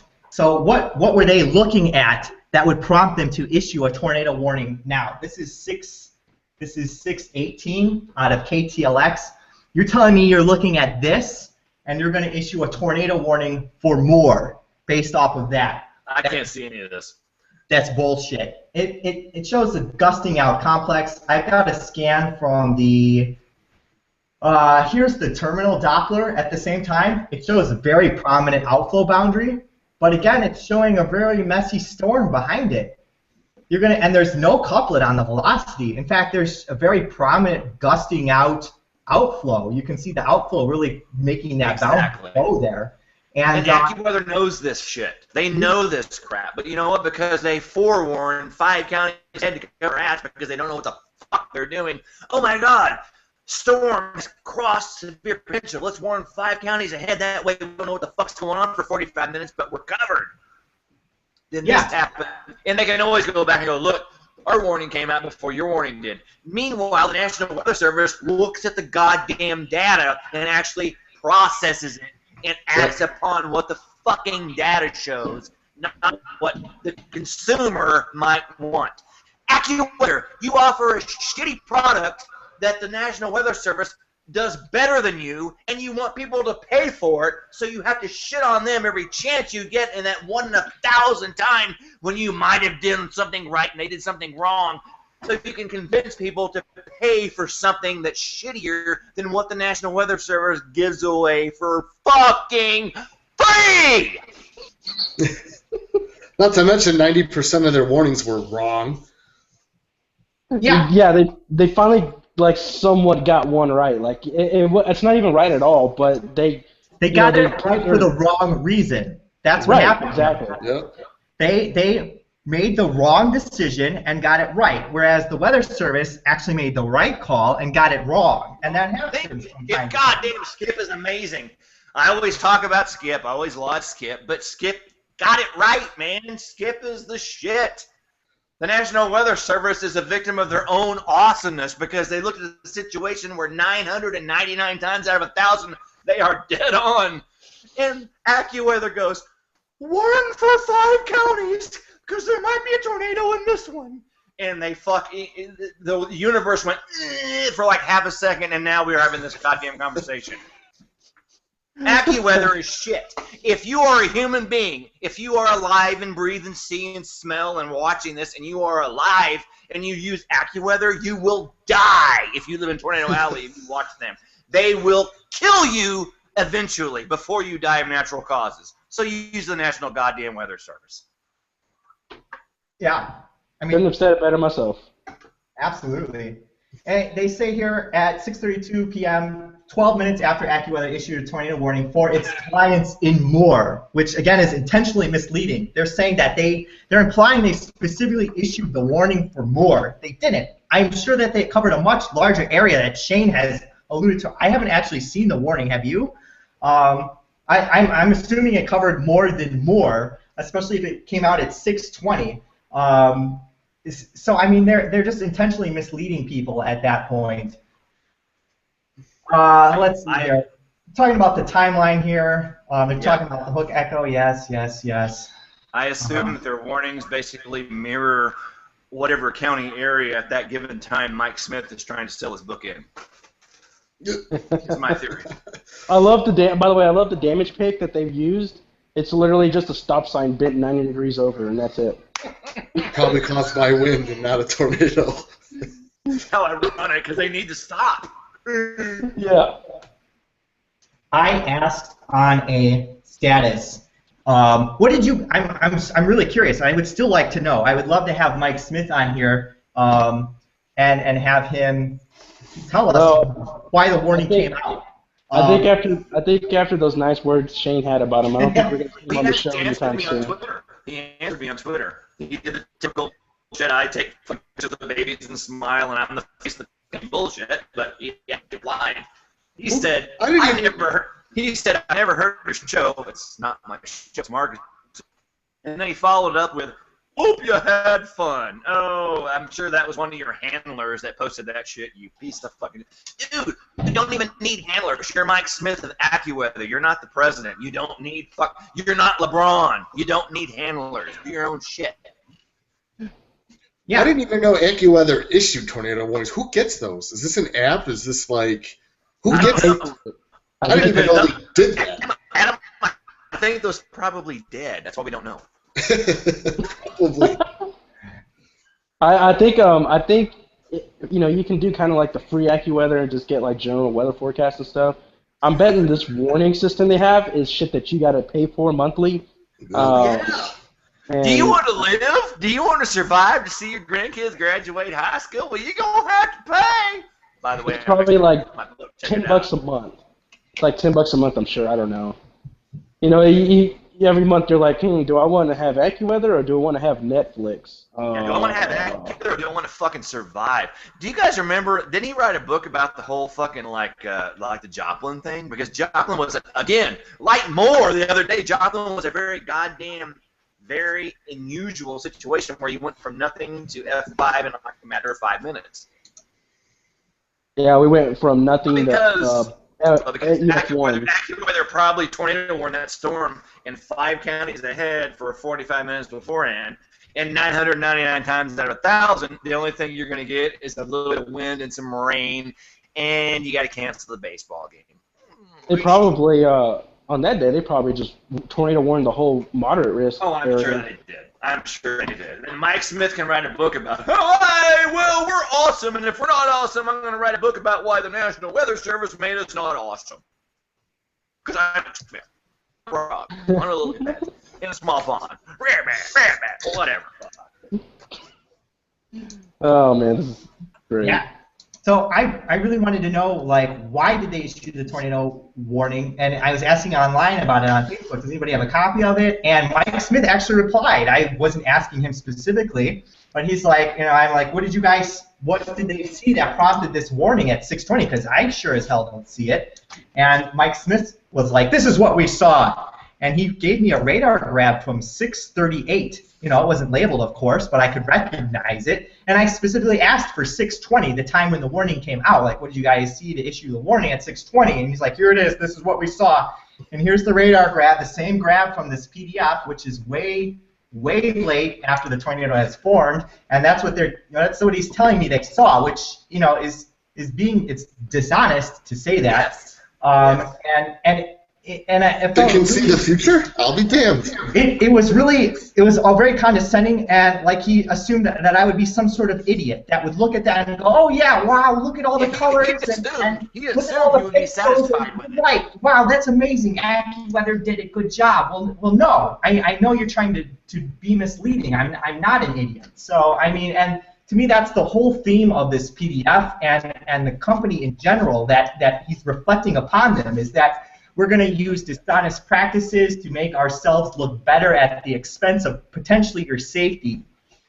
Whereas the Weather Service, they're always after the objective truth, and they actually own up when they make the wrong call. They posted they made a publication saying, here's when the tornado touched down, here's when we issued the warning. You can see there's this clear discrepancy here. We did have a severe thunderstorm warning out, but I mean, they laid it out there. It wasn't like they were trying to hide it. They didn't go out and slam AccuWeather.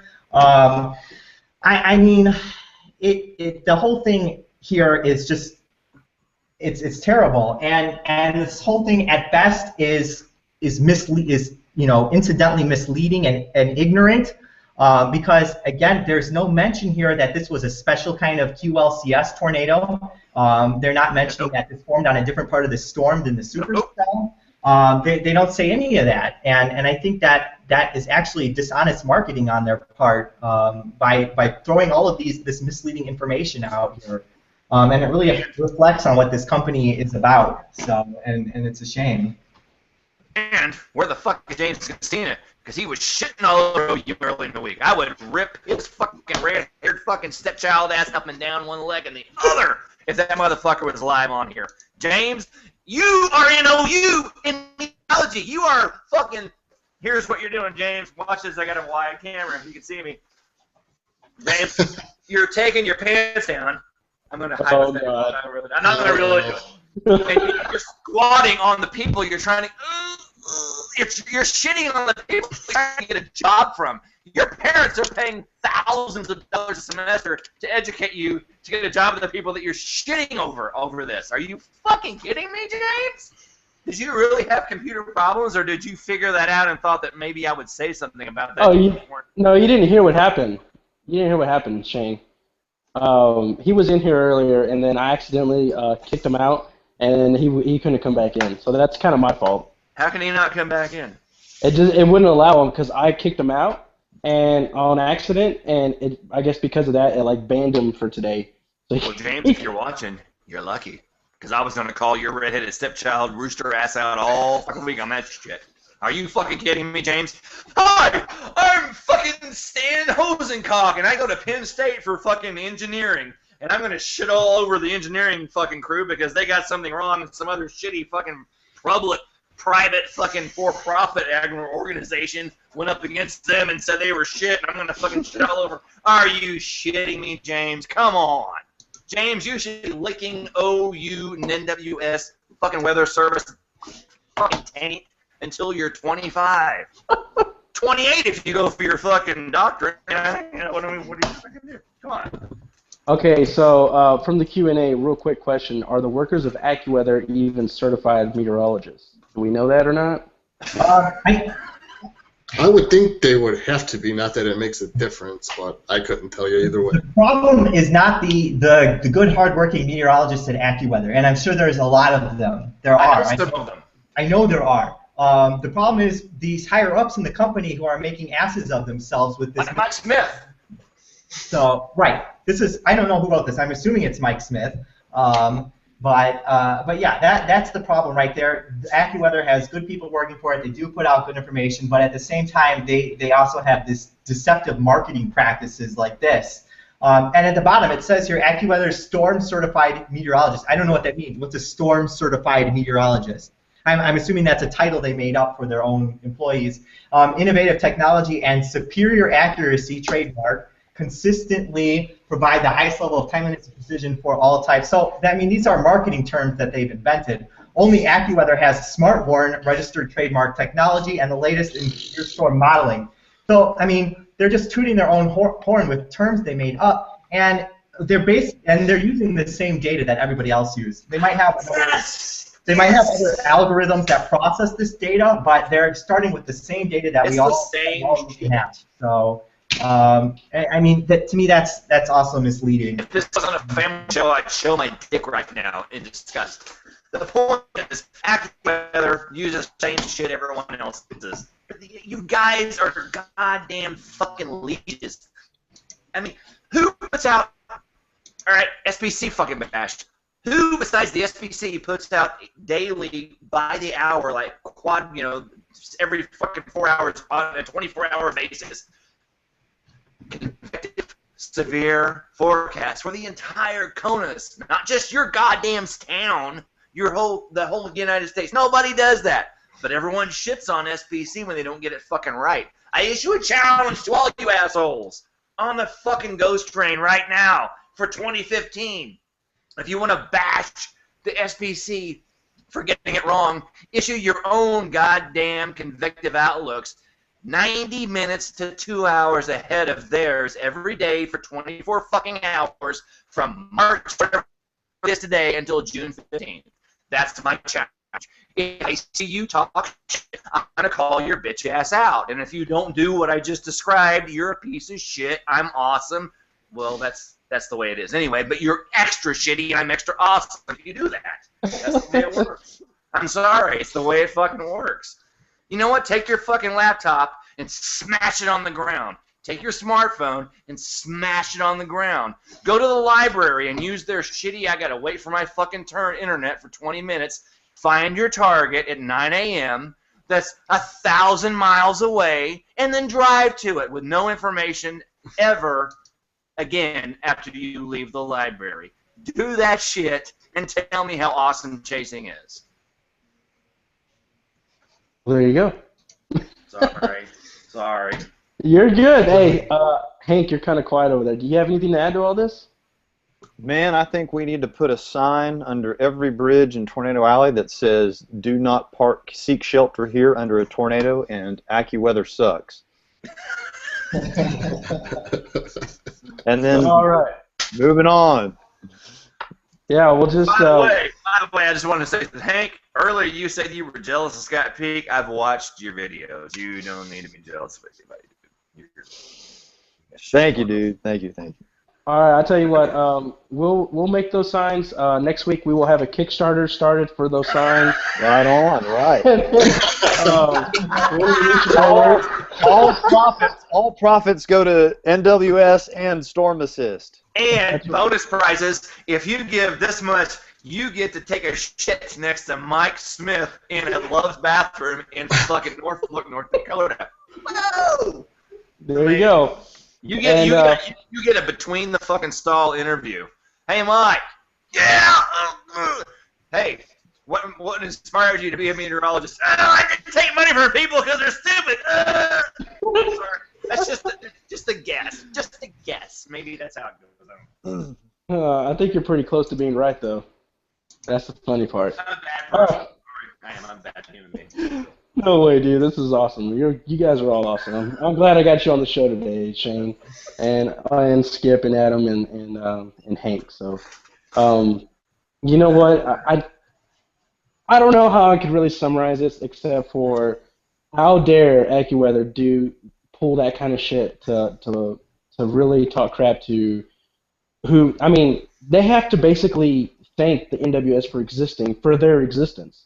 And a lot of those, like you said, they're all using the same weather data. There's nothing different. They use updraft helicities, which I'm guilty of looking at that too, but mostly just to see if there's even one model out there showing some sort of initiation.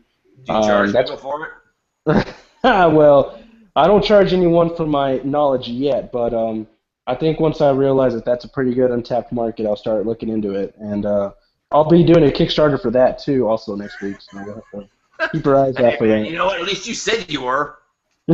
So, wow, lots of good points. Skip, thanks for bringing up that PDF because that shows just how greedy the minds of those people are.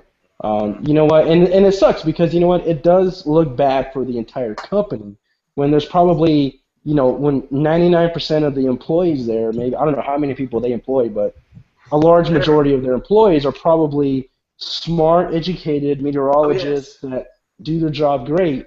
But then, like you said, you get these guys up top that just make complete jackasses out of themselves, trying to take hits at the weather service, so they can hopefully bring some of the stupid people that follow the weather service and don't know any better. They're like, oh, you know what? You're right. The weather service did miss that one. I guess I'm going to talk to you. Now look at you guys now. Oh, you're going to charge me? You know what? As long as you're better than the weather service, you can have my money. I mean, that's kind of why they pulled all that shit off. Yes, Shane. I'm just agreeing with you. I'm just saying yes. I actually know people that work for AccuWeather, and they are hardworking. And like you said, I just want to reiterate what Marcus said. We are not shitting all over the AccuWeather family. Just there are people in the higher ups that speak for the company, and therefore when they speak, they are AccuWeather. And we're delineating between what they say, and we know a lot of you guys that work the overnight shift. It's thankless work. You don't get any sleep. You got bags under your eyes, but you love what you do and you work hard. We appreciate you. We're not talking about you. We're talking about the assholes, unfortunately, that speak for you. Exactly. Well, do you guys got anything else for this topic? Yep. Anything? Yeah, I think we covered it. I tell you what, if I was a parent, I'm not, but if I had a kid, I would want Skip to be like the overseer of my daycare, because Skip is like, he's a good fucking like across the board, fair, angry when he needs to be, won't like drown a kid if a kid pisses him off kind of guy. Just even keel. I like that. That's what you think. No. Oh well, and that's why Skip is a new father, because he has the responsibility to do it. So I'm sure he's going to raise his daughter very well.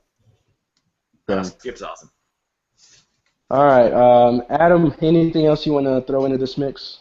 I've got nothing there. I didn't even know about this AccuWeather thing until today, so I think you guys covered it pretty damn well, and I couldn't agree more with everything you guys said.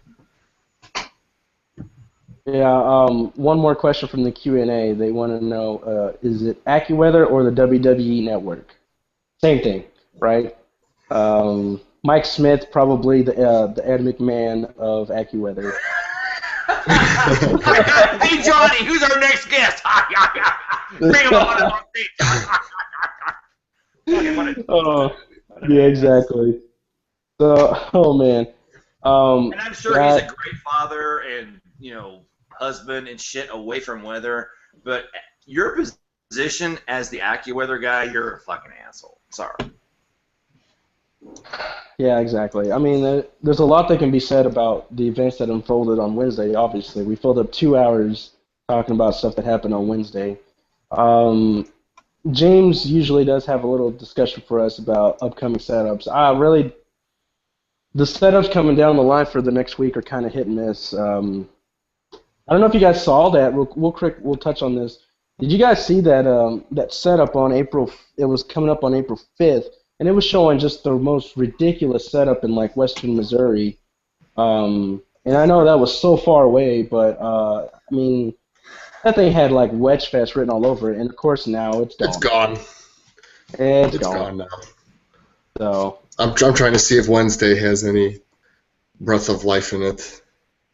I saw people looking at Minnesota on the 84-hour NAB. Yeah, I'm looking at you got these damn banana loaves. They never work out well. No, they don't. That was a big turnoff for last Wednesday for me. I hate those types of systems. Yeah, and there was a few setups I think coming in like next weekend there was a setup next weekend, but there was also some days. I think Wednesday was being talked about, maybe Thursday. But it looks like a cold front's going to kill the party as it always does in the early season. I hope so. Well, I'm looking at the new NAM now. I guess I can see some potential there on Wednesday. But again, banana loaf, so. Yeah. April 5th is my mom's birthday, which I have already promised her I would cook out and hang out with her. So you can't just no, not that day. It's gonna happen that day. I hate when that happens. It's always on the day that there's something planned. And it's like, mom's at that point in life where it's like she's had some hard times and I'm like saving her. It's like, oh, please not that day. Fuck, whatever. It doesn't matter. If it happens that day, then you guys can tell me that all the cool shit I missed. Whatever. The perfect chaser is an orphan out of the box, an orphan, single, and hates kids. That's the perfect true. chaser. Well, you're not wrong. Yeah, it's perfect chaser. True. Having a social life is one of the. It's overrated. Oh man, I can tell you all these stories about all these chicks I fucked between the ages of 20 and 33, and holy shit, I would trade all of them for like all the tornadoes I missed between 34 and now. Fuck, it's like holy shit. All right, whatever. I'm sorry. Was that R-rated for your show? I'm sorry. No, I never had sex with my mom. I'm a virgin. I'm sorry. I was attached. That's why you became that's why you became a chaser. Exactly. Exactly. Trust me, if that was R-rated, we would have been cut off a long time ago. So don't worry. Yes, it would have. We don't give a shit here on this show right now. I know I've been approached by some people that says you should make your show a little more, family friendly. Don't fuck that. I don't care. Will you make the show family friendly so I can watch once every 10 episodes? Fuck you, fucking Central Nebraska mom of 3 piece of shit. Never chasing your goddamn wife. Doesn't give it up to anybody. I hate that shit. Listen, I'm sorry. That's out loud. Woo. Sorry. Oops.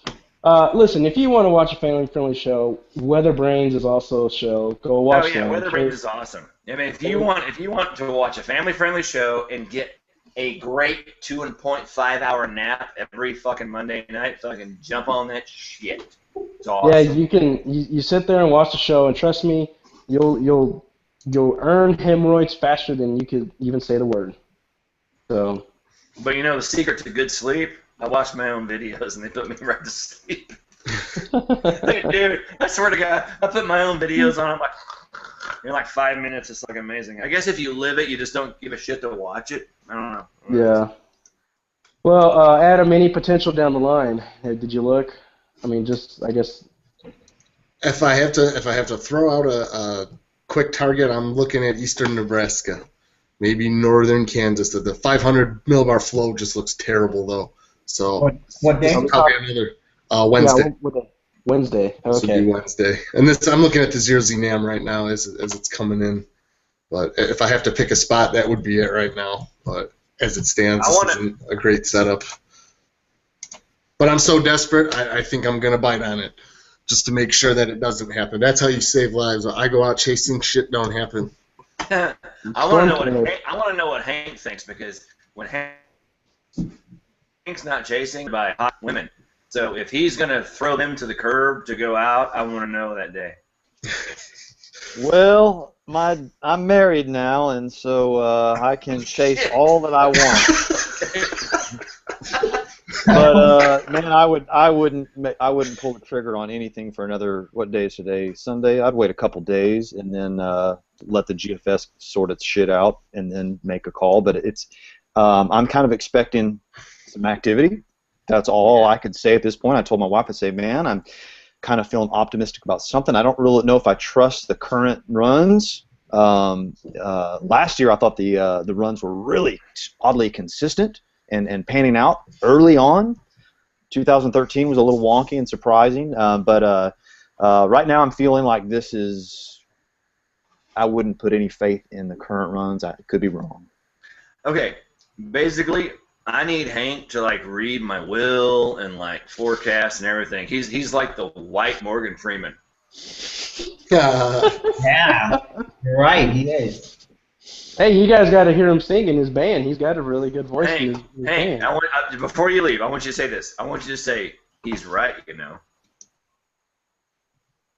Where did Hank go? There we go. Ah, there you are. I'm back. All right. Yeah, if you guys need music for any of your videos, man, I've got album after album after album with every possible kind of song except rap music that there is. Need your voice, dude. Dude, you got to say this. You got to say he's right. He's right. I did it for him. But amazing. Yeah. So there you have it. All right. So really well put today, guys. I really enjoyed listening to all this. I love these shows when I can just sort of throw the topic out there to the wolves and just let it get eaten alive while I sit back and just enjoy it. And I'm sure everyone else that was watching was too. So yeah, it looks like maybe next week. Looks like spring's starting to kick up. I guess Wednesday was the first day. What you got there, Adam? Another hot button topic that may come up. I just got a message from Ben saying a certain individual with the initials KM got picked up for soliciting a prostitute. Oh! So I have zero validity to this other than him just messaging it to me right now, literally just right now. So I suppose we're gonna have something. Some information coming down the pike soon. This is probably going to be a well-talked-about thing if it turns out to be true. Yeah, so old Kmart, huh? Well, I don't know about actually dedicating a show to him, but no, I really don't want to. I really don't want to get him. I really don't want to get too much exposure to him, but it's definitely hilarious. We don't give him any more attention, but I just read that and I had a laugh. That's good. I like that. That adds the cherry on top of all today. So. Right. All right. So, do you guys have any last thoughts about anything we've talked about today? I just want to say thanks for having me on the show. I always love being here. It's cool to hang out with other chasers, other weather enthusiasts, and I appreciate anyone who will give me equal time. Hey, well, you're always welcome on my show, Shane. So next time we all meet, we will all have chased. So I sure hope so. I hope so. Otherwise, I'm going to be having a dunce cap on my head. Well, you already said you're going next Wednesday, so it looks like you're I might have to bite. I might have to. I'm getting desperate now as we start moving into April. I can deal with a slow March, but now we're going to be moving into April now, so shit's got to get going. I know. I chased one day at was it March 19th, that really half-assed marshmallow day in Northwest Texas, and that was enough to get me out of the house. And it wasn't really up to par. I mean, I really didn't expect much, but it was good to actually see some weather, some good weather. You could do special shows during the season instead of doing the analysis shows on Saturday. You could do special day before the day, like you could do shows about the next day's setup. I mean, you guys have the knowledge and the willpower and all that shit. And if James can get his shit together, you guys could do amazing shit. Well, and that's the whole. Go ahead. Well, I was just going to say that was kind of the plan when we started this idea back in December. Our plan was to have a show that we could talk about topics when there's not much going on, and then when the season kicks on, we actually can sit down and analyze setups that are coming down the line or analyze setups that happen. I talked about this, back in like the beta test days or whatever. So I guess there wasn't many viewers, but I still we have quite a few viewers here than normal. So I'll go ahead and say it now again. When the season kicks up, when we start getting these big setups, late April or whatever time of year, we do plan to have shows before setup to discuss, the actual setup in its entirety. And then after the setup has happened and everyone's gotten home from chasing, I would really I would love for all you viewers that go chase, I want you guys to go home after that chase, whip up a quick video, some pictures, and then we'll all get on the show. I can hold 10 guests on this podcast, so we can do 10 people at a time. It'd be amazing. Come in, tell us about your chase. How did you chase? What did you see? Show us your pictures. Show us your video. Get your name out there. Get some exposure. This is, there's not many people watching, but it's good exposure to get out there. And that's why that's the whole reason I really wanted to start this podcast, is to kind of expand on the whole target area of Storm Track and bring all those Facebook groups and chasers that put themselves in their dark corners of Facebook and able to really showcase everything in one episode. And we'll do that periodically through the year. Once season kicks up, it's going to be kind of hard. It's going to be hit and miss. It's going to be shows during the week instead of on the weekends, because there's no guarantee we're going to be home on Sundays. So that's why I have our Twitter handle underneath my name on these shows, so you guys can follow that Twitter or just check it every now and then. We'll have information on when the next show is going to be, what it's going to be about, and we also have highlights, which I hope you're ready, because you're going to get a lot of highlights out of this episode, buddy. Marcus, thanks for having me. Guys, thanks for being on. I had a great time. I'm signing out. I will look forward Quality to hang, Shane. Enjoyed it. Love the pentagram in the background. Accidental, but yeah. You guys are awesome. Thank you. Thanks. Appreciate it. Have a good night. Have a good one, Shane. So yeah, so that's the whole idea, is to have those, setup analysis during the actual season. Our past setup analysis episodes have just been about past chases and past events. We're gonna end up doing them current. We actually debated on doing one before the 25th, but me and James were like, well, it doesn't look like a big prominent tornado day, so we're not gonna go out and do this. And then, of course, after the fact, there was only like a couple of chasers up on that Tulsa storm, so there wasn't much of a point to make an entire episode dedicated to that. But once the season rolls around, we'll get into it. We'll kind of play around with the idea, and hopefully by next year we'll just have this full-blown show with hundreds of viewers every week, and there you go. So we'll start doing that. But guys, if we got nothing else going on, I think we'll go ahead and end the show for tonight. Man, it sure was good to be here. It was good to talk to you guys. Adam, it'd be awesome to see you out in the field. Absolutely. Yeah. Hope everybody has a safe year. I know Skip will. Maybe we'll see. Skip always gets himself in there. Man, do as he says, not as he does. I'm an aggressive chaser. That's the way to be. I admit that. I run into Skip more than anybody. I've been seeing Skip since. I check any tornadoes that I see. I always go back and watch Skip's footage. I love the whole dome cam, especially when you do the whole event. Like, you can't ever stop doing that, because all of us go back and watch how it all unfolds. Like, that's historic stuff when you do that whole time lapse from the beginning to the end. So always love watching your footage when you do that. Yeah, you too, man, Hank. Your video skills are unbelievable. I love this style too. We need to hang out in the field sometime, because you guys are just really cool people. We should all have like a cookout or a camping trip or something out there in the field. Well, I tell you what we all need to do is when we're out chasing these multi-day events, we all need to meet up in some open field and just camp out in our cars for that night.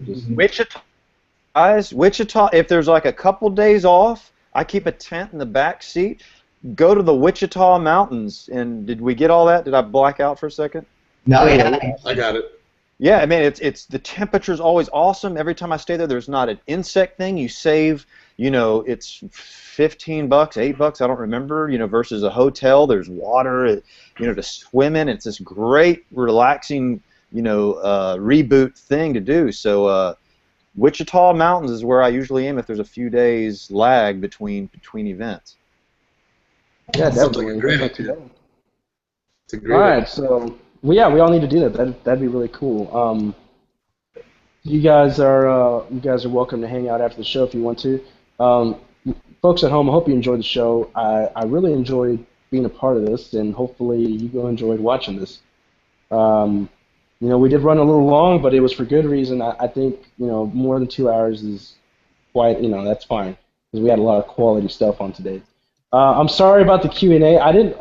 Let me explain about the Q&A not working like I thought because it doesn't automatically update on the question. So there was a when Bridget came in and said that, hey, you need to look at your Q&A, I looked at it and finally it just started updating all the questions. I'm like, oh god. So let me get used to this Q&A thing, and then I think next time it'll be a little easier to work with, and hopefully James will be here too. It'll make it a lot easier. But unless Adam wants to be my new co-host, you know what? I wouldn't mind that, but I have a hard time committing to a set schedule. There's a lot of Sundays where I'm not around, so I missed the last couple that were live. I had to go back and watch them. So I mean, maybe we'll put me in the maybe pile. See if I can find a better way to commit to the time. Otherwise, I would love to. I think Hank could be your co-host. That voice is like made for show. Yeah. It's like guys, I plan to be chasing. We just like to be here so you can have all the tornadoes to yourself.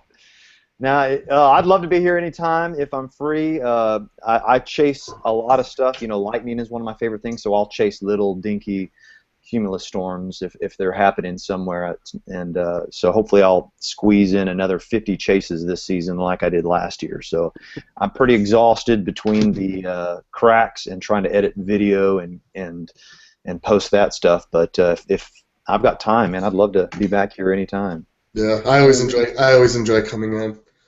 And I do have to say before we end this that I do need to chase this week because the last time Chicago got a thunderstorm was October 2nd. So if we reach April 2nd, I don't see a storm. That's 6 months without lightning. It's half a year.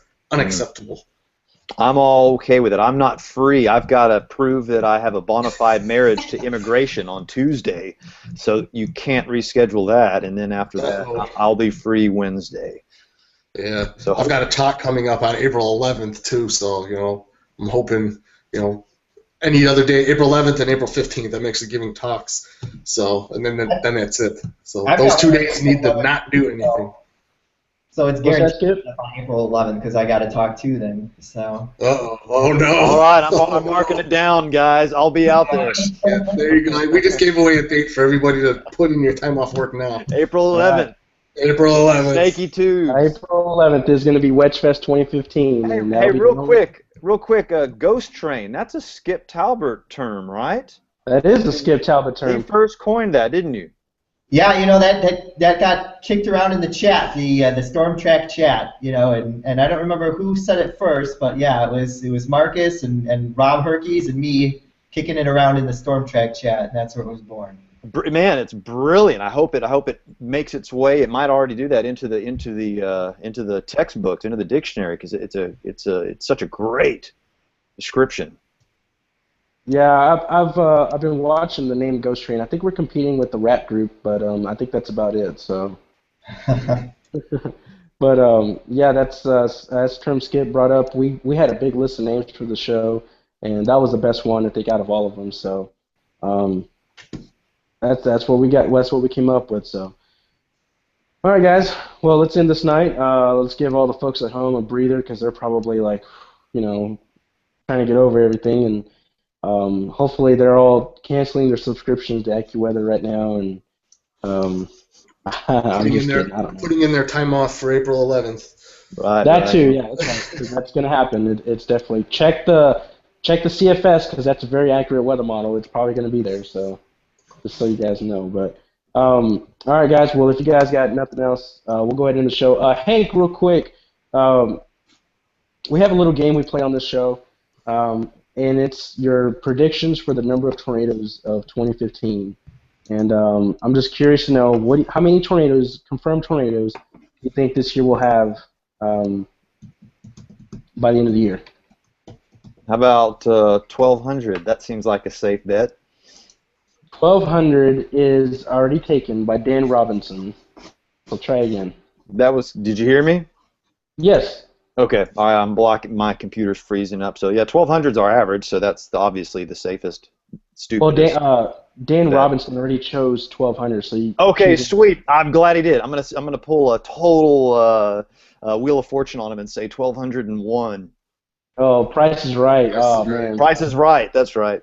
That's a bummer for old Dan. So, all right.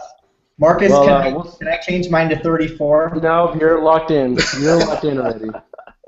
You've already locked yourself in at 11. No, Skip, you 12. have 1250. Plus or minus 750. Oh man, Yeah. Skip has 1250. Shoot, I didn't know that. So, yeah, we're going into April now, though, and we've only had like 20-something tornadoes. So. Yeah. I have 1111, so I might be high. I think Ashley Poling right now is in the best spot. She's the only one under 1,000. Yeah, Ashley Poling has 999, and she's the only sub 1,000 guest we got. It could very well be a sub 1,000 year, the rate it's going. We'll see. I mean, hopefully April and May just blow up really big, and we have chases at least once a week. I mean, that'd be awesome. So, yeah, I feel like I'm gonna end up sleeping in my car quite a bit. I've never done that except for this year, so we'll see what happens. Here's the trick, dude. Here's the trick. When you park, you got to find an incline. That's the whole deal. Find an incline because your seat leans. If you're flat and your seat only leans back like that, you're gonna wake up with no blood in your ass. You get on that incline, and it's just the sweetest sleep, and you love it. Very That's good a good advice. tip. I'm going to remember that one. Yep. Two reflectors. One for your front window, one for your back window. And, yeah, there you have it. Well, good to know. I know Skip does that camping out of the van quite a bit, so he's pretty accustomed to it. Yeah. He's got the van, though, so he can totally stretch out. I'm in a Toyota Camry. Oh, boy. I've slept in a Camry. That was not a fun night. Yeah. I traded in the 4Runner for the Camry and almost cut my gas bill in half. So I was gonna say I got a 4Runner, an old 4Runner, and I've also got a Ford Fusion. Oh, nice! Wow. So, but yeah, I agree. It's better gas mileage. That plays out really well for us chasers. So, all right, guys. Well, let's go ahead and end the show. We've talked to these people long enough. We'll be back next week, I'm sure. Unless we're out chasing, then you guys are just screwed, and you have to wait until we get back to talk about stuff again. So, but we'll keep up to date. Hank, real quick, where can people find you on social media? I guess Pecos Hank. If you search that, I'm terrible at. I'm trying to change that. I'm start doing that. I just started doing Instagram. That's Pecos Hank as well. Facebook is my name, Hank Schyma, and if you do Hank, it's Schyma. All right, there it is. Adam, where can everyone find you again? That would be aerostorms.com. My Facebook page is facebook.com/tornado chasing. Those would be the two best places to find me, and I've got everything linked from there, so you can find my YouTube, you can find my Twitter and all that. So check out either of those. That's where you'll be able to find me. All right, and Skip, how about you? Where can everyone find you?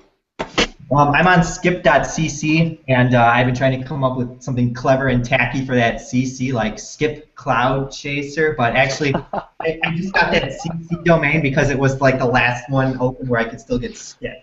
So that's my website. And I'm on... Yours is pretty easy to remember with the .cc. I mean, not many people have that. So me, you can find me at the txwxchaser.smugmug.com. You can find me also at my name on YouTube. That's where my channel is. I've been trying to dedicate it to just weather, but there's a lot of other stuff on there too. So don't mind the mess. But and of course, you can always find me on Storm Track. I'm there quite a bit on the chat room and anywhere else on that side. So just make sure you look it up for us. Make sure you hit us up on Twitter. That's the TDT_show. That's where we get a lot of feedback from our viewers. We also have a Facebook page, which I believe is the same handle. Just look us up. Let us know how we're doing. Let us know why we suck or why we're awesome. And from there, we'll just see you guys underneath the mezzo. So I hope everyone has a good night, and we hope you enjoy the show. We'll see you guys next week. Quality hang, guys. Yep.